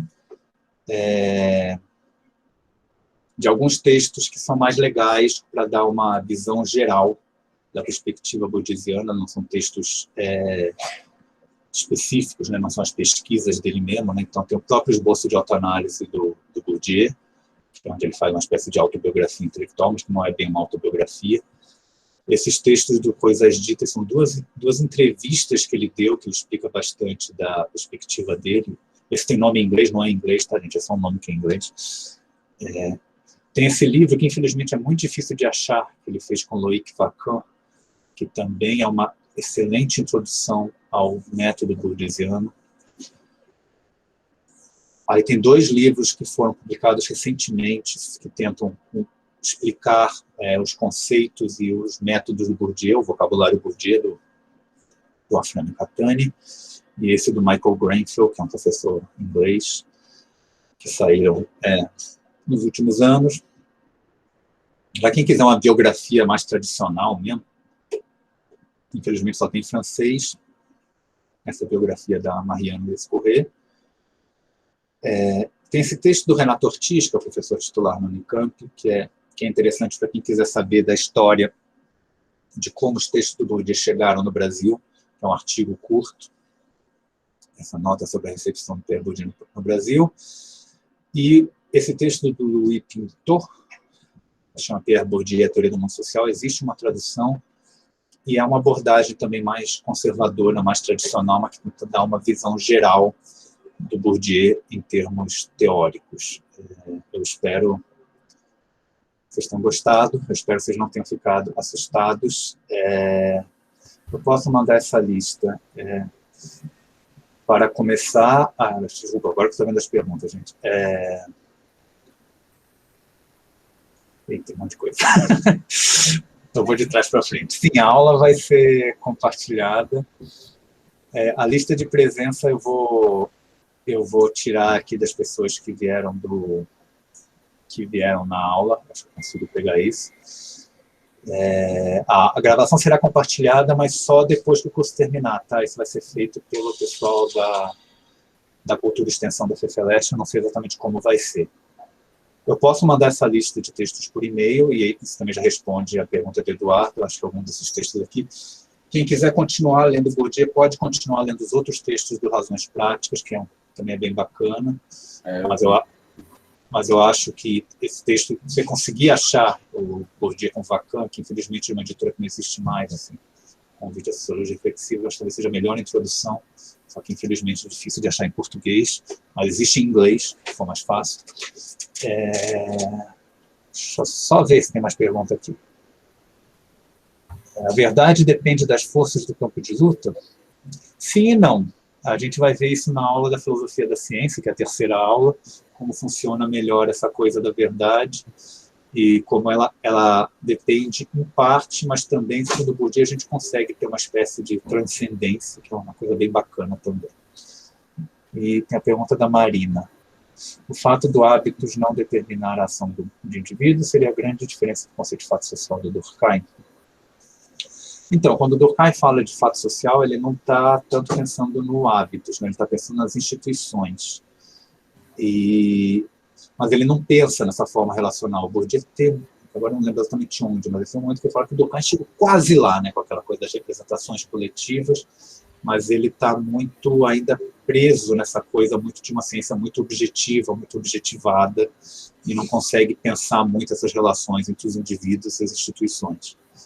Mas é um pouco por aí. Se alguém tiver mais alguma pergunta, a gente ainda tem 13 minutos. Alguém levantou a mão? Eduarda, por favor.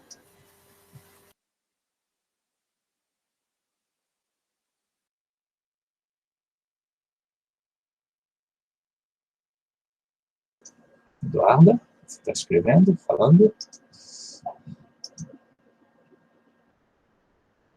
Falhou. Se quiser escrever, for mais fácil.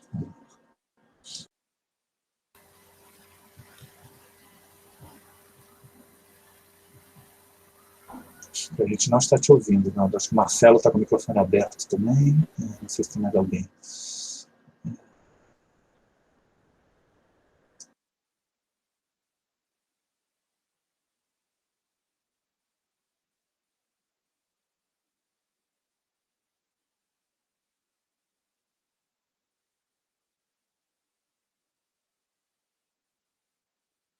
E, gente, eu sei que assusta. A primeira leitura de Bourdieu é meio traumática para todo mundo, então por isso que parte desse curso é meio para... Opa, é complicado, mas dá para... Tem caminhos de acesso.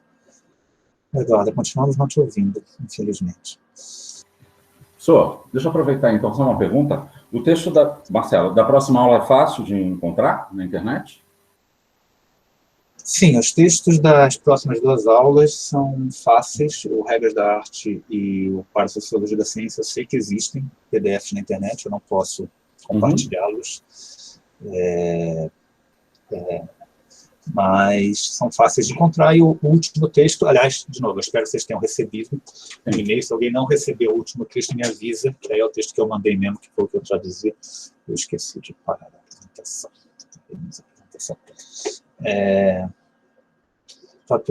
A pergunta do Evandro. Relação à aproximação da biologia com o Weber? Tem muita coisa. E isso daria uma aula só para isso, na verdade. Que nem eu falei no momento. Ok, obrigado, Mara. O Bourdieu, ele meio que encontra os grandes sociólogos, os grandes pais da sociologia, meio que depois da formação de filosofia, mas muita parte do que a gente vai ver na aula que vem, que vai ser um texto que vai falar sobre o carisma bastante, tem a ver com Weber, e a própria ideia de campo, de posições em campo, ele também meio que puxa isso e meio que leva ao extremo também da sociologia da religião do Weber.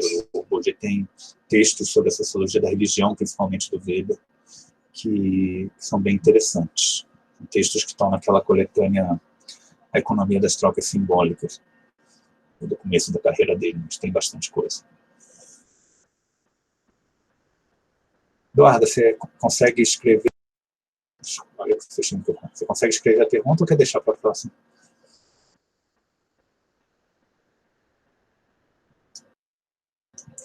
Ok. Alguém mais tem alguma coisa? O Bourdieu usa fenomenologia? Opa, usa bastante. O Bourdieu, que nem eu falei, ele queria fazer um mestrado, um doutorado em fenomenologia,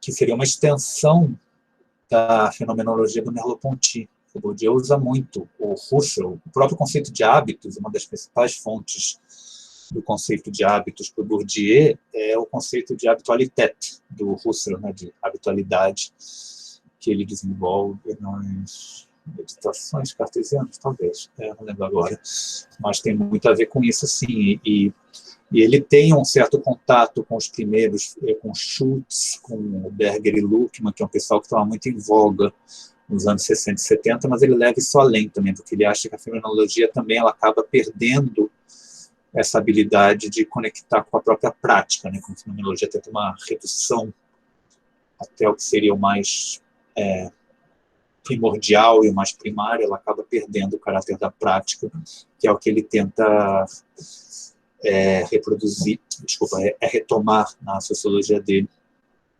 E ele discute a abordagem fenomenológica em vários momentos. Eu acho que na coletânea do Grandes Cientistas Sociais, do Renato Ortiz, tem um texto que fala disso, que agora não me lembro de cabeça, né? Se você quiser, é um texto mais pauleira, mas se você quiser ver Bourdieu e fenomenologia, tem bastante coisa também. Professor, agora está me escutando? Conseguimos, vamos lá, Eduardo. Nossa, consegui a tempo.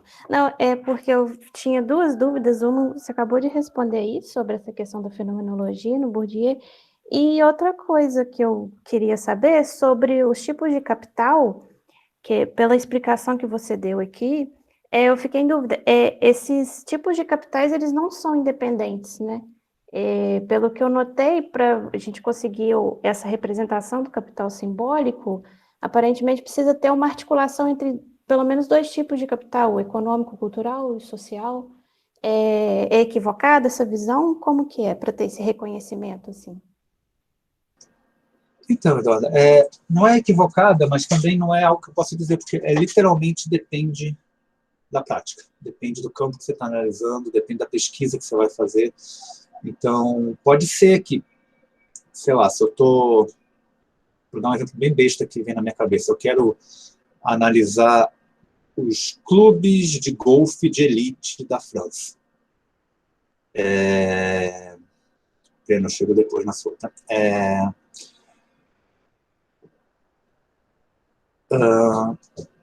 Nesse caso, nós vamos ter dois capitais com muita força, que é o capital econômico e o capital social, por exemplo. Quem consegue entrar nesses clubes tem que ser convidado, até patrocinado por alguém, quer dizer.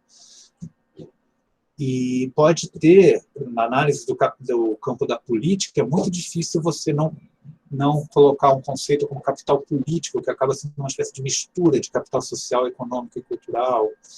E de novo, o Bourdieu fala, não proliferem os conceitos, mas também não achem que o que eu falei é é escrito em pedra. Então, depende muito da pesquisa que você faz. Então, dependendo do campo, o capital simbólico em questão, como é que a gente sabe qual é o capital simbólico que é importante no campo? É o que gera distinção, é o que gera diferença. Então, por exemplo, para a grande elite econômica brasileira, de novo, sem pesquisa nenhuma, o fato de você conhecer bem Beethoven pode não te gerar trunfo nenhum, pode não te gerar distinção nenhuma, esse capital cultural não vale nada. Agora, o fato de você, obviamente, ter um grande dinheiro investido em hedge funds, ou sei lá o quê, ou para fazer uma ligação capital cultural, o fato de você pode não entender nada de Beethoven, mas se você patrocina, sei lá, o ZESP, isso pode te gerar um certo trunfo nesse campo da elite econômica, sabe? Então é difícil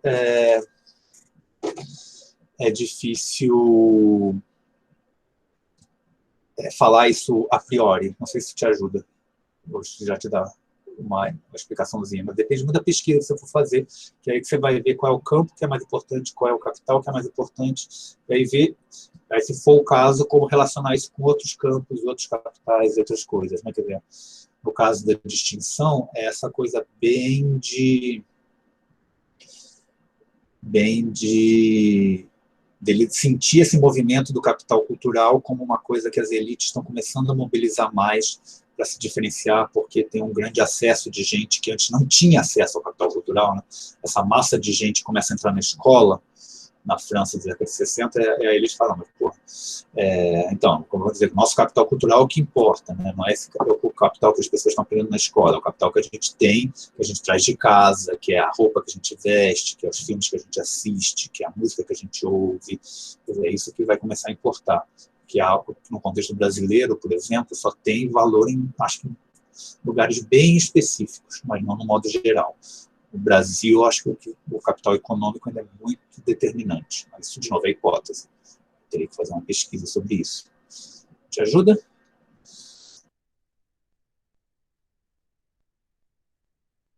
Ajudou sim, obrigada. Breno, pensamento cartesiano da separação corpo e mente. Eu não me recordo do Bourdieu ter feito nenhum posicionamento explícito em relação a isso. Eu acho que, até para trazer exatamente o que você falou da aproximação com a fenomenologia, uma parte muito importante do Bourdieu é o fato do hábito estar incorporado em certos momentos. Então, ele está no nosso corpo. O jeito que eu estou falando aqui, vocês podem ter feito algumas inferências sobre quem eu sou, de certa forma.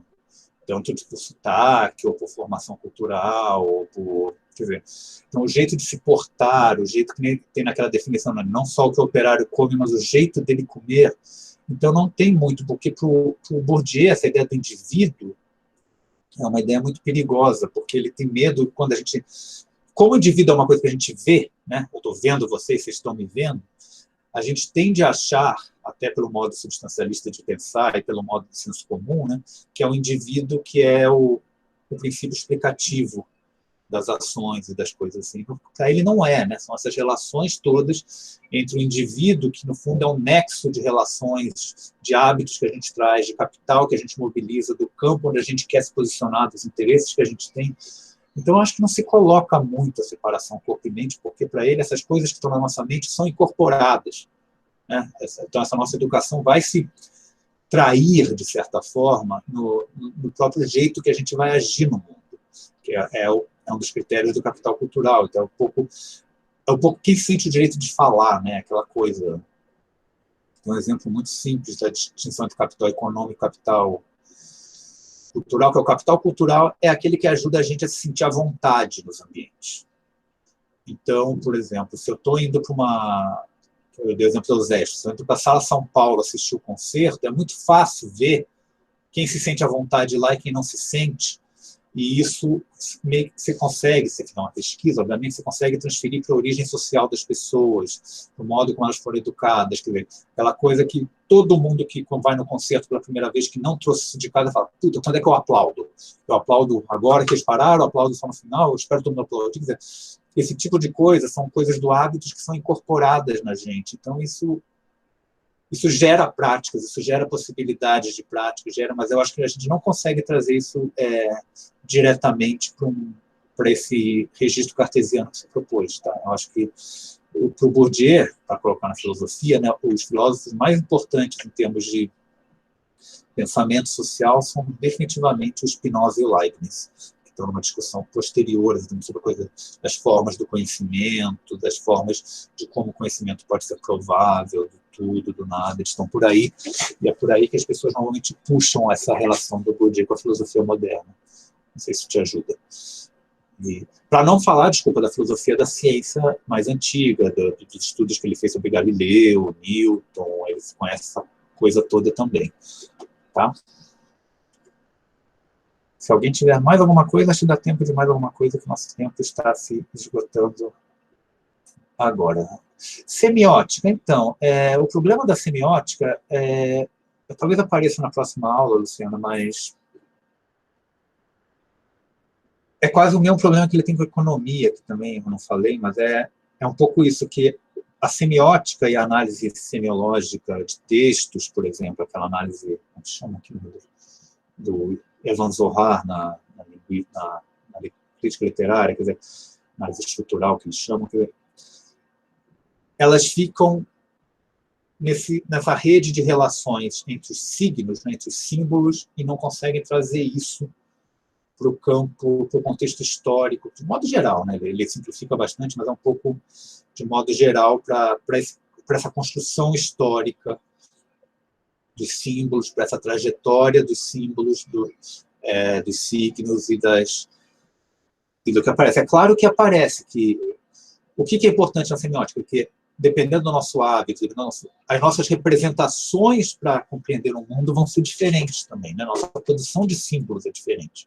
Isso a gente vai ver muito na próxima aula com a coisa da arte, né? Isso acho que é um pouco esse campo. Mas ele reconhece, por exemplo, a contribuição dos formalistas russos e coisas assim, mas ele acha que eles não conseguem puxar muito para esse lado histórico, que é o que mais interessa a ele da conduta das pessoas na prática. Bom? Então, acho que você vai ler o texto da semana que vem e já vai ter umas dicas aí. Mas qualquer coisa eu passo outros depois. Tá? Mais algo, gente? Eu estou aqui. Eu estou tranquilo. Vocês que sabem. Senão, a gente encerra essa primeira aula.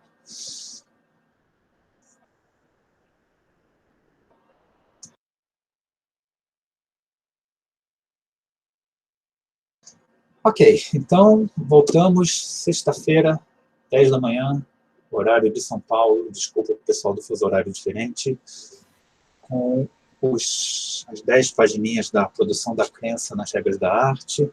Obrigado a todos, todas, cuidem-se, sobrevivam nesse país e até a próxima, gente. Obrigado, professor. Oi, professor, Tchau, tchau. obrigado, hein? Obrigada. Obrigada. Foi ótimo. Foi maravilhoso. Obrigado, professor. Tchau. Tchau, tchau. Bom dia a todos. Muito obrigada também. Muito bom. Tchau, tchau.